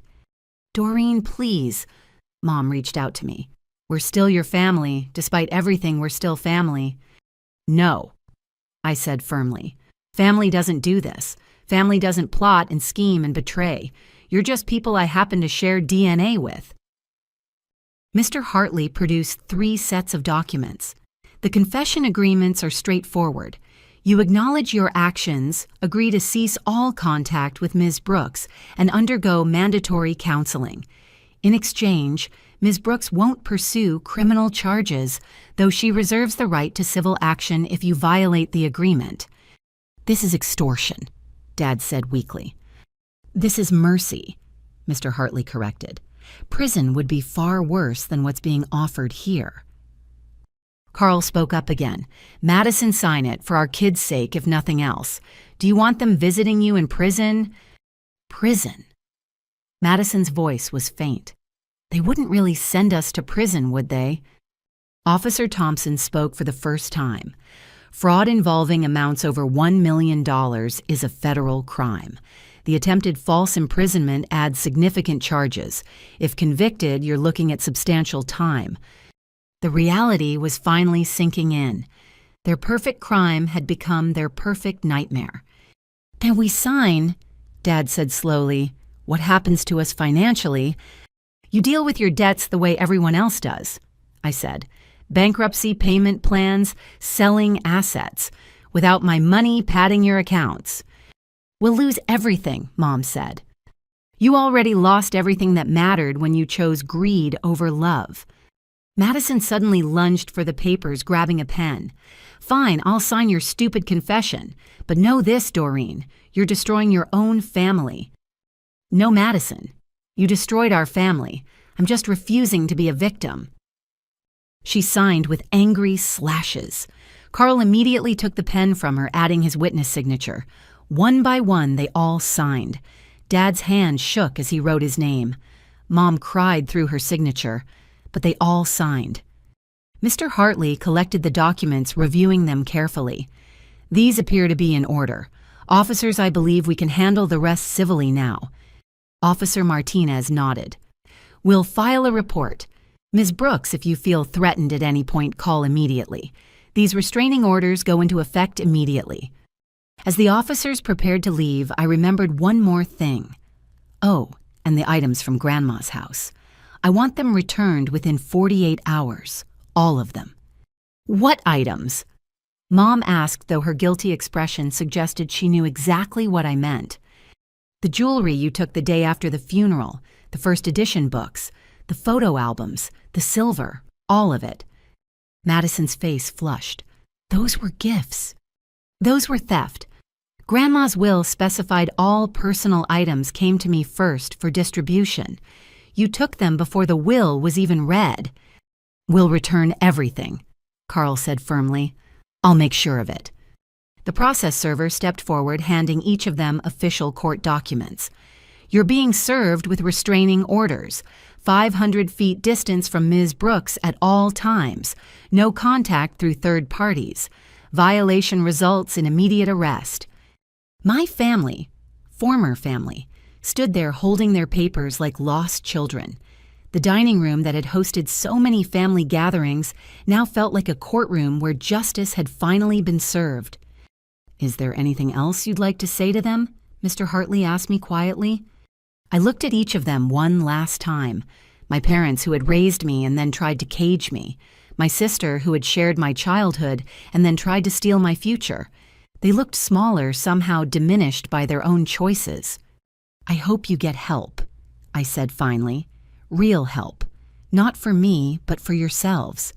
Because whatever drove you to this is going to destroy you if you don't address it." The video will was explicit. Grandma had documented her concerns about the family's financial irresponsibility and specifically stated that any attempt to contest or manipulate the inheritance would result in them getting nothing, not even sentimental items. She'd known. She'd protected me from beyond the grave. My family's faces crumbled. The process server entered delivering lawsuit papers for attempted fraud, defamation, and conspiracy. I also revealed that their family friend attorney was being investigated for ethics violations. The house of cards collapsed. Madison's husband, who'd been listening from the kitchen, came out announcing he wanted a divorce. He hadn't known about the scheme. Dad received a call from his employer about the misuse of company resources for personal legal matters. Mom's society friends had already been informed about the scandal. The process server, a young man who'd clearly seen his share of family drama, handed over the papers with professional efficiency. Each document was another nail in the coffin of their conspiracy. Restraining orders, cease and desist notices, civil lawsuit documentation. The weight of legal consequences made their shoulders sag with each new paper. Carl's announcement of divorce cut through the legal proceedings like a scalpel. "I can't do this anymore, Madison. I thought I knew you, but the woman I married wouldn't have done this." "Carl, please." Madison reached for him, but he stepped back. "We can work through this. It was a mistake. A mistake you planned for months to have your sister institutionalized. You broke into her home. You tried to steal millions of dollars. That's not a mistake, that's a crime spree. I did it for us, for our family. You did it for greed, and you've destroyed our family in the process." He turned to me, his expression pained. Doreen, I'm sorry. I should have seen the signs, should have questioned where she was going, what she was doing. This isn't your fault, Carl, I said, meaning it. He'd been as much a victim of Madison's deception as I had. Dad's phone rang, shattering the moment. He looked at the caller ID and paled. It's Harris. Harris was his boss at the accounting firm where Dad had worked for 25 years. With shaking hands, he answered. We could only hear his side of the conversation, but it was enough. Yes, sir, I understand. No, yes, I know the company policy, but Monday, yes, sir. He hung up, aging 10 years in 30 seconds. They know about the company computer being used for personal legal matters, the emails to Preston Law, the research on conservatorship laws during business hours. I'm suspended pending investigation. Robert, Mom gasped. Your job is gone, Dad finished hollowly. 25 years and it's gone. The dominoes were falling faster now. Mom's phone buzzed with text after text. She read them with growing horror. The garden club knows, the library board, the women's auxiliary. They're asking me to step down from my positions. How? Madison demanded. How do they know already? Mr. Hartley cleared his throat. Public records, Mrs. Walsh. Restraining orders are public documents. The civil lawsuit will be public knowledge by morning. In a town this size, news travels fast. You've ruined us. Mom turned on me with venom. Your own family and you've ruined us. You ruined yourselves the moment you decided I was worth more as a paycheck than a daughter. Madison's phone was ringing now. She looked at it with dread. It's the PTA president. I'm supposed to run the spring fundraiser. She didn't answer. We all knew what that call was about. In small communities, reputation was everything. Their elaborate scheme had cost them not just money, but their social standing, their careers, their marriages. The items from Grandma's house, I reminded them, 48 hours. How are we supposed to do that with restraining orders? Dad asked bitterly. Carl can serve as intermediary, Mr. Hartley suggested. He's not named in the orders. Carl nodded. I'll handle it. Make an inventory. Return everything. Even the ring, Madison asked plaintively. Grandma's engagement ring. She said I could have it. She said that before she knew you were plotting against me, I replied. Everything comes back. Officer Martinez, who had been observing quietly, finally spoke. I think we're done here. Mr. Hartley, Ms. Brooks will be in touch if we need anything else. As the officers left, the reality of the situation seemed to fully hit my family. They weren't just losing the inheritance they'd counted on. They were losing everything they'd built their lives around. Where will we go? Mom asked no one in particular. With the second mortgage, we can't afford the house. Robert's lost his job. Our friends won't speak to us. Maybe you should have thought of that before you tried to have me committed, I said, exhaustion finally creeping into my voice. Madison turned to Carl one more time. The kids. What do we tell the kids? The truth, Carl said firmly, that their mother made terrible choices and now has to face the consequences. Maybe they'll learn what not to do. You're taking them from me. I'm protecting them from this toxicity. My lawyer will be in touch. As Carl left, Madison collapsed into a chair, the fight completely drained from her. The family that had sat down to dinner just hours ago was completely shattered. Mr. Hartley touched my elbow gently. Ms. Brooks, I think it's time we left. I nodded, gathering my things. As I headed for the door, Mom called out one last time. Doreen, wait, please. I paused but didn't turn around. What are we supposed to do now? How do we survive this? I did turn then, looking at the three people who had been my whole world once. The same way I would have had to survive if your plan had worked. Figure it out. Get help. Take responsibility. But do it without me. You'll regret this, Dad said, finding one last reserve of paternal authority. One day when you're alone with all that money, you'll regret pushing away your family. No, Dad. I'll regret that I had to. I'll regret that you chose greed over love, but I'll never regret protecting myself from people who would destroy me for money. I walked out of my childhood home for the last time, Mr. Hartley beside me. Behind us, the sound of Mom's sobs and Madison's angry voice faded into the night. In the driveway, several neighbors had gathered, drawn by the police cars and drama. Their stares followed us, but I kept my head high. "You did well in there," Mr. Hartley said as we reached his car. "Many people would have caved to the emotional manipulation." "They're not my family anymore," I said, surprised by how steady my voice sounded. "They made that choice when they decided I was worth more dead than alive to them." "Not dead," he corrected gently. "Institutionalized." Same difference. The Doreen they knew, the daughter and sister who trusted them, who loved them unconditionally. She's dead. They killed her with their greed. As we drove away, I didn't look back. Behind us, the house that had once been home was now just a crime scene. The family that had once been everything was now just a cautionary tale about how money can corrupt even the strongest bonds. But I was free. Grandma Dorothy had made sure of that. Her final gift wasn't just the money. It was the revelation of who my family really was and the strength to walk away from them. The next few days would bring more revelations. The full extent of their debt, over $300,000. The investigation that revealed Dad had been skimming from client accounts, small amounts he'd planned to replace with the inheritance. Madison's credit card fraud using my social security number to open accounts.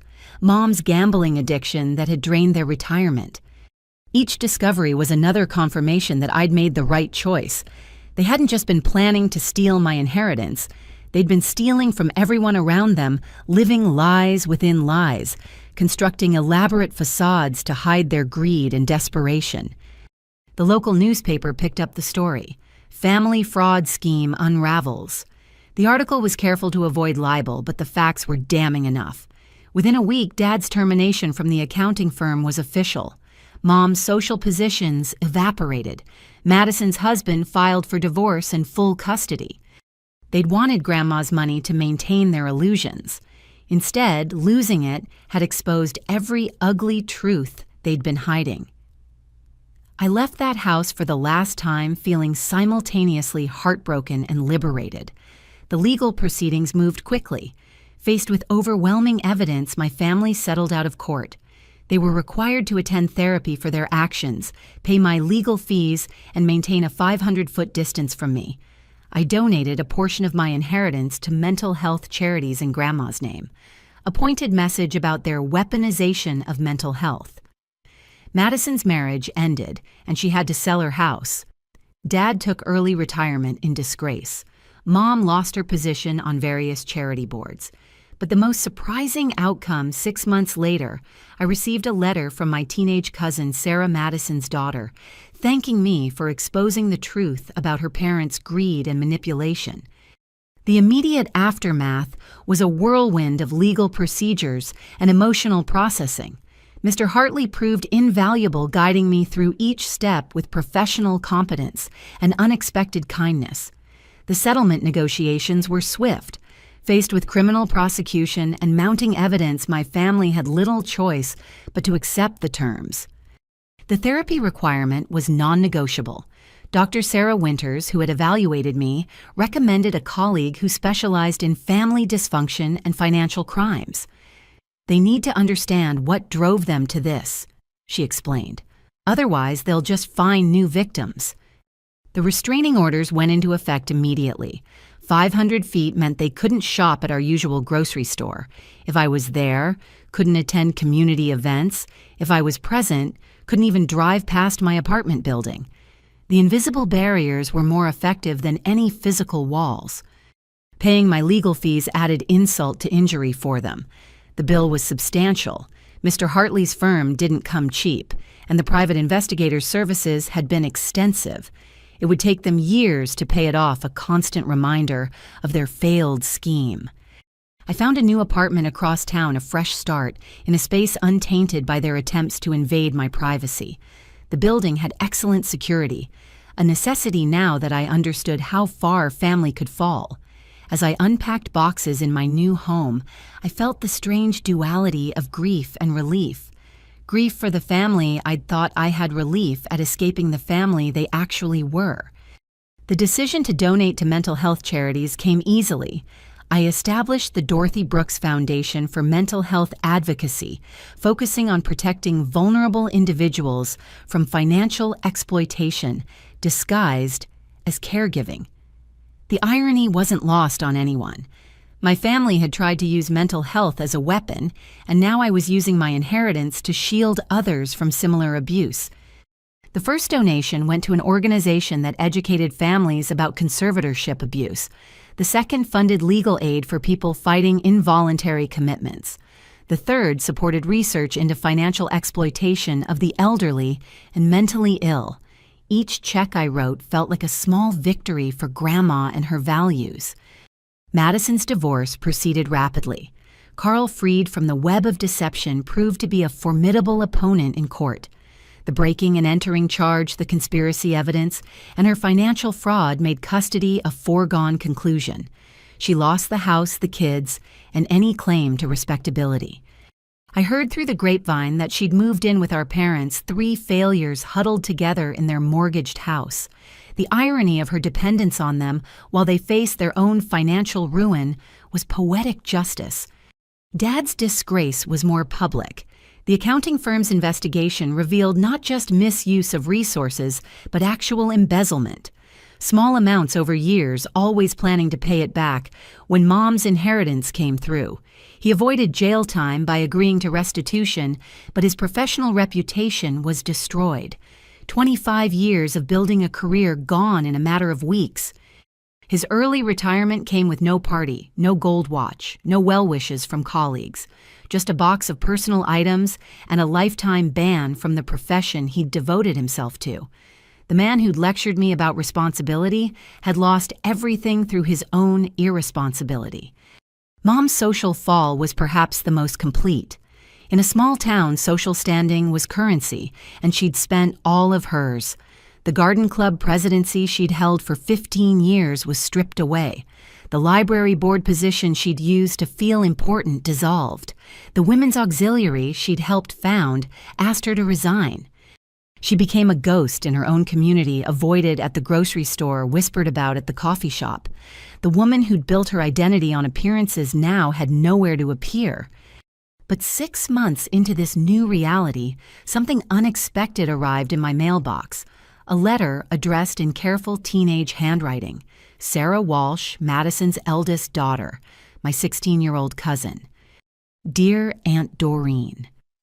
It began. I hope it's okay that I'm writing to you.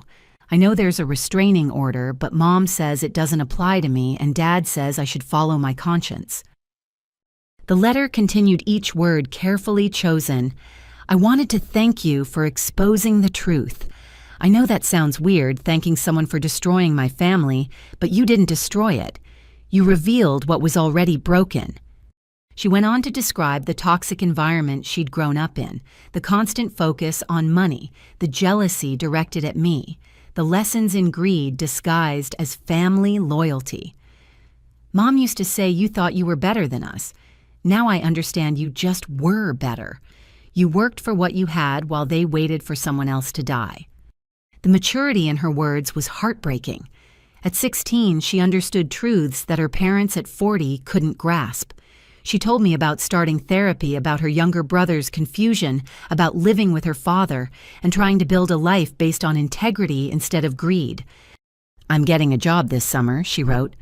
Dad says I don't have to, but I want to know what it feels like to earn something instead of expecting it.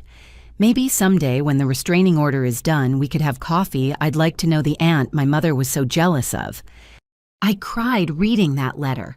Cried for the relationship we'd lost, for the children caught in their parents' web of greed, for the young woman finding her way through the wreckage. I wrote back immediately telling her how proud I was, how welcome she'd be in my life when legally possible, how her grandmother Dorothy would have loved her strength. That letter marked a turning point. I'd been so focused on what I'd lost that I hadn't considered what might be gained. Sarah represented hope, that the next generation could learn from their parents' mistakes, that greed wasn't genetic, that integrity could bloom even in toxic soil. I threw myself into the foundation work, finding purpose in protecting others. We funded educational programs about financial elder abuse. We supported legal clinics that helped families navigate conservatorship laws ethically. We created resources for people like me who discovered their families valued money over relationship. The work was healing. Each person we helped felt like a small redemption. Grandma's money, which had revealed the worst in her children, was now revealing the best in strangers. Her legacy became not the greed she'd exposed, but the good that came from that exposure. 3 months after the confrontation, I received notice that my family had completed their first phase of mandatory therapy. The psychologist's report shared as part of the settlement was illuminating. Dad showed signs of narcissistic personality disorder with financial fixation. Mom displayed dependent personality traits with a gambling addiction. Madison exhibited antisocial behaviors with a pattern of manipulation. They were broken people who tried to break me to fix themselves. Understanding that didn't excuse their actions, but it helped me process my own emotions. They weren't evil masterminds. They were desperate, damaged individuals who'd chosen the wrong solution to their problems. The restraining orders held firm. A few times in those early months, I'd spot one of them at a distance. Mom at the farmer's market quickly leaving when she saw me. Dad driving past my office, carefully maintaining the required distance. Madison at the mall with the kids herding them away when our eyes met. Each sighting was a reminder of the life we'd shared and the choices that had severed it. But as time passed, the pain lessened. The acute grief transformed into a dull ache, then into acceptance. They'd made their choices. I'd made mine. We were living with the consequences. 1 year later, I stood in the garden of the women's shelter I'd founded with part of my inheritance, the Dorothy Haven. It specialized in helping women escape financial abuse from their families. My story had inspired dozens of others to come forward about similar experiences. I'd learned that blood doesn't always mean family, and that sometimes the greatest act of self-love is walking away from those who claim to love you while plotting your downfall. Grandma Dorothy's portrait hung in the main hall with her favorite quote, "Truth has a way of surfacing dear. Make sure you're swimming when it does." I still grieved the family I thought I had, but I'd gained something more valuable, the freedom to build a life based on genuine connections. The shelter's first success story was a woman whose siblings had tried to steal her inheritance through similar means.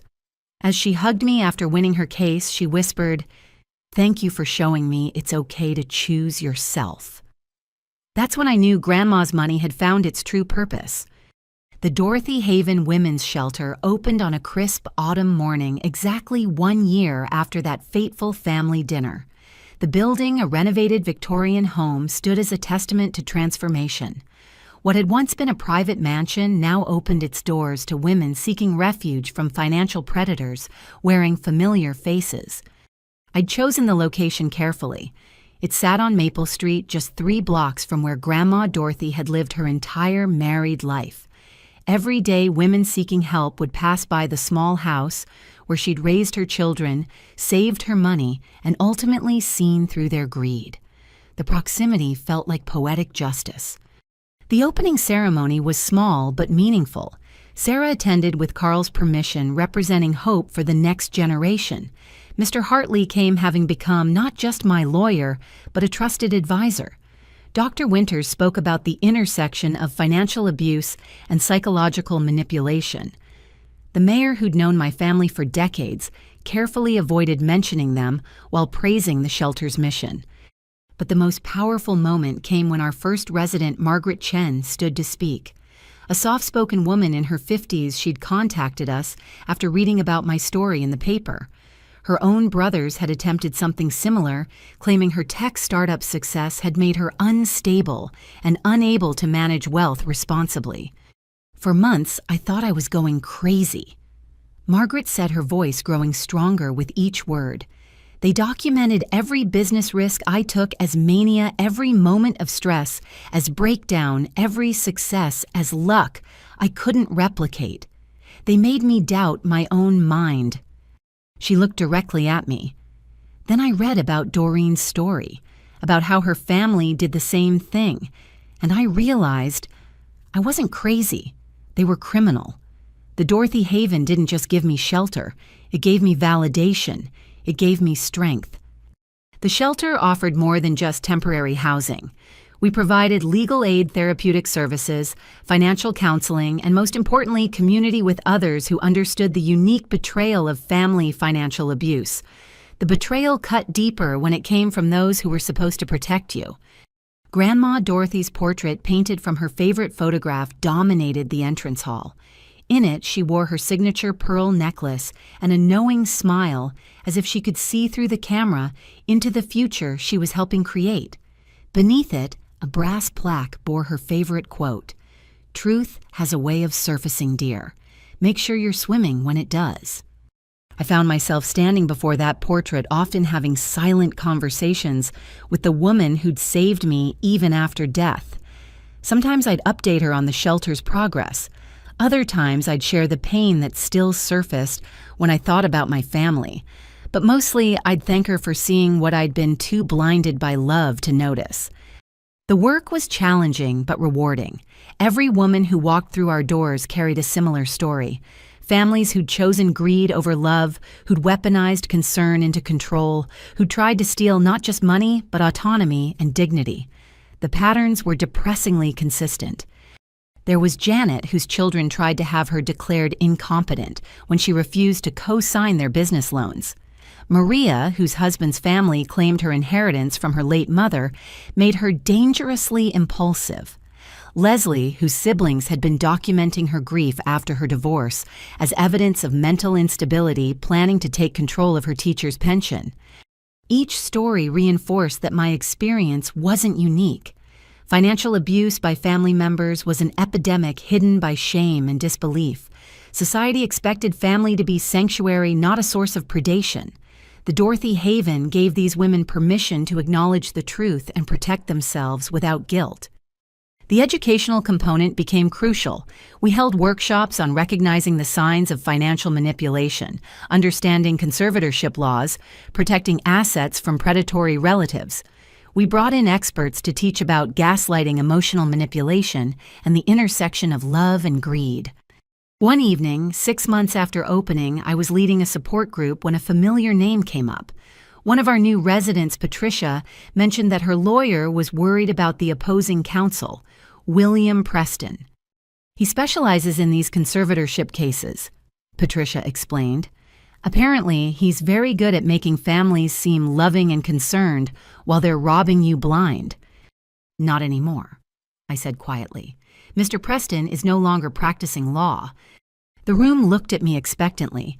I rarely shared details of my own case, preferring to focus on theirs.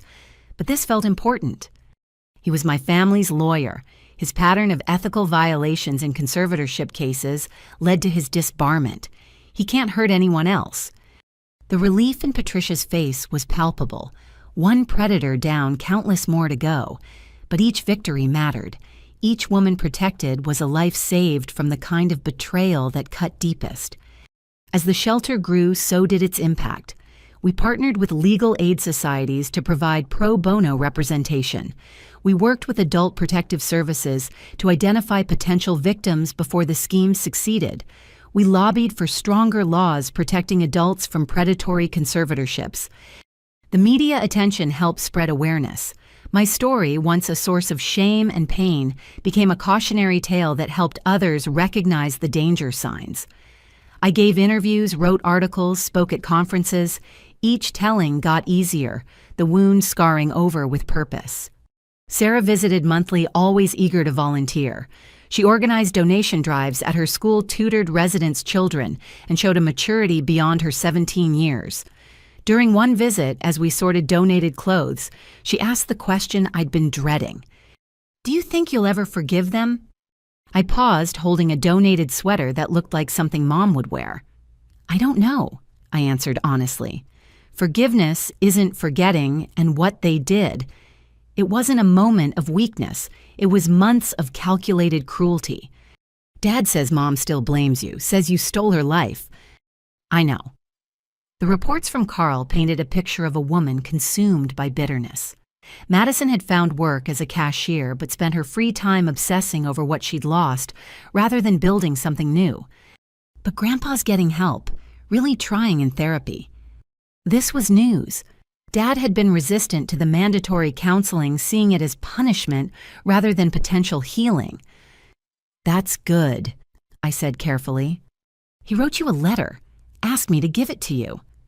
Sarah pulled out an envelope worn from being carried around. "I haven't read it. Didn't know if you'd want it." I took the letter with hands that suddenly trembled. Dad's familiar handwriting spelled out my name. The weight of it felt enormous. "You don't have to read it," Sarah said quickly. "I can throw it away if you want." "No."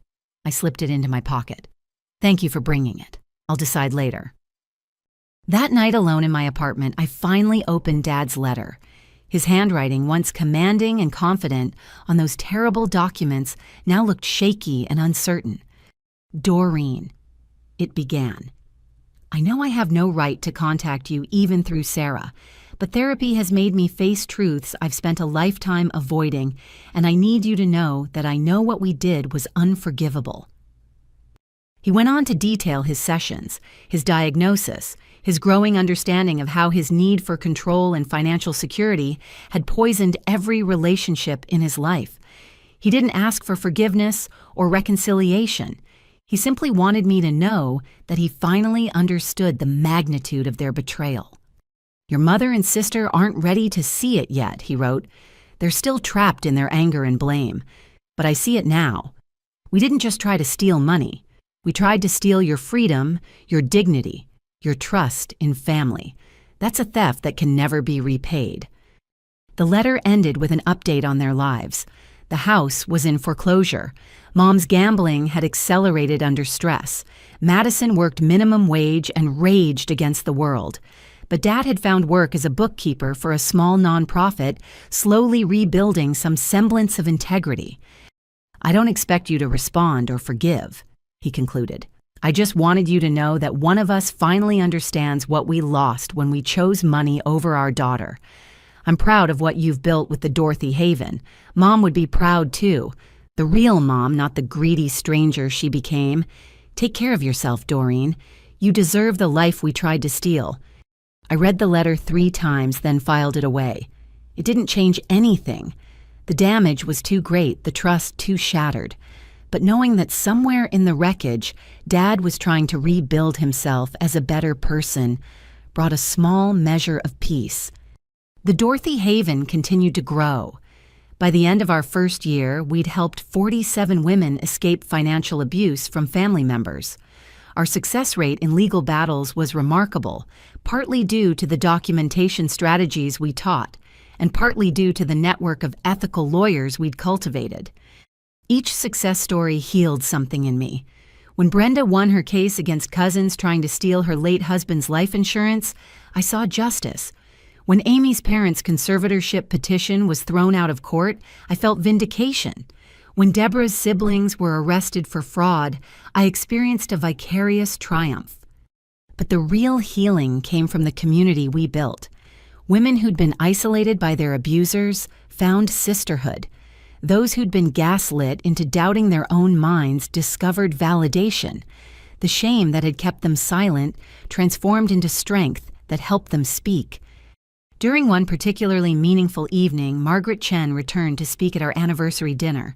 She'd not only kept her company, but expanded it, using her experience to build better safeguards for other entrepreneurs. She'd also started dating again, learning to trust, after betrayal. "The Dorothy Haven gave me more than legal help," she told the assembled group.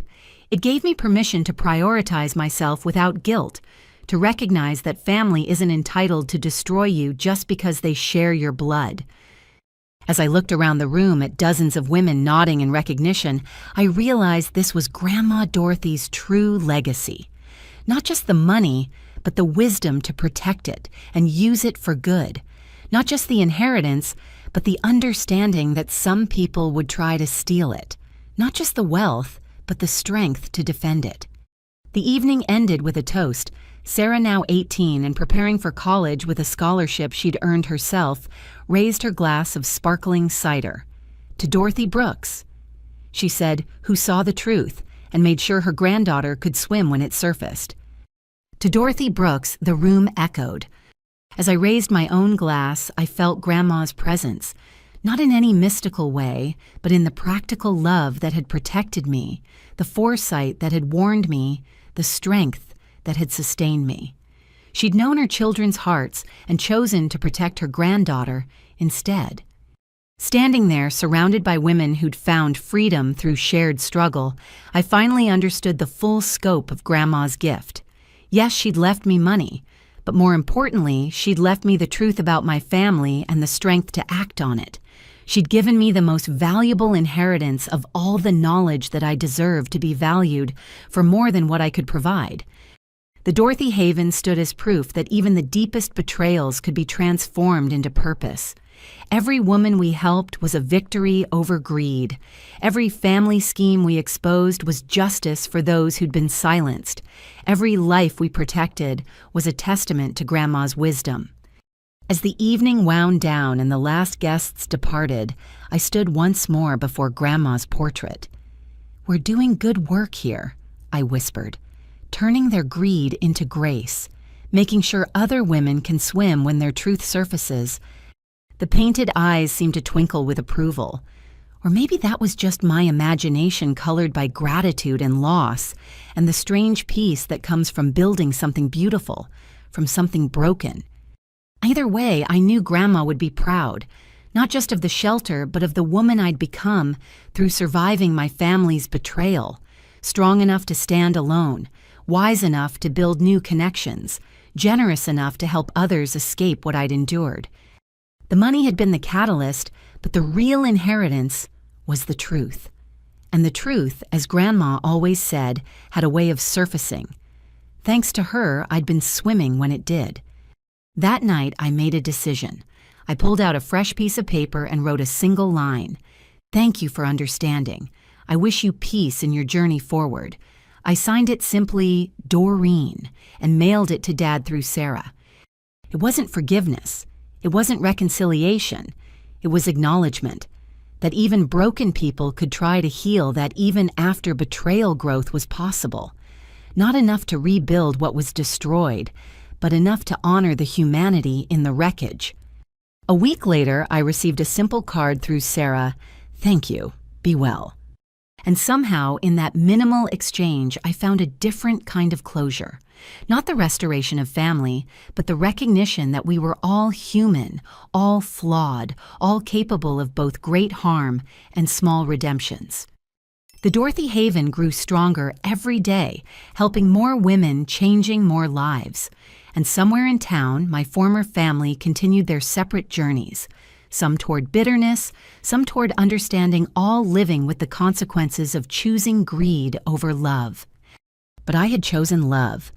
Love for myself, love for Grandma's memory, love for the women who needed what I could now provide. And in that love, I found the peace that had eluded me through all the pain.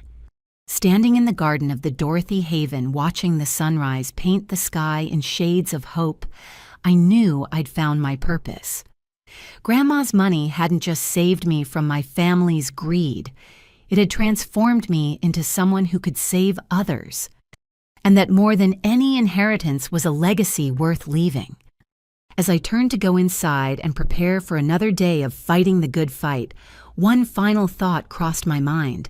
A question for everyone who might read this story, who might recognize themselves in either role. What would you do if you discovered your family valued your worth more than your well-being? Would you have the strength to choose yourself, even if it meant losing everyone you thought loved you? Can you recognize the signs of financial abuse disguised as family concern? And most importantly, do you know that you deserve to be valued for who you are, not what you have? Thank you for sharing this journey with me. May you always have the courage to swim when your truth surfaces, and may you find, as I did, that sometimes the greatest loss leads to the most important discovery, your own worth. Remember, family isn't always blood. Sometimes it's the people who help you escape those who share your DNA, but not your values. Build your chosen family wisely, protect yourself fiercely, and never forget. You deserve love that doesn't come with a price tag. Until we meet again in another story, stay strong, stay aware, and always trust your instincts when something feels wrong. Because sometimes the people who claim to love you most are the ones plotting your downfall.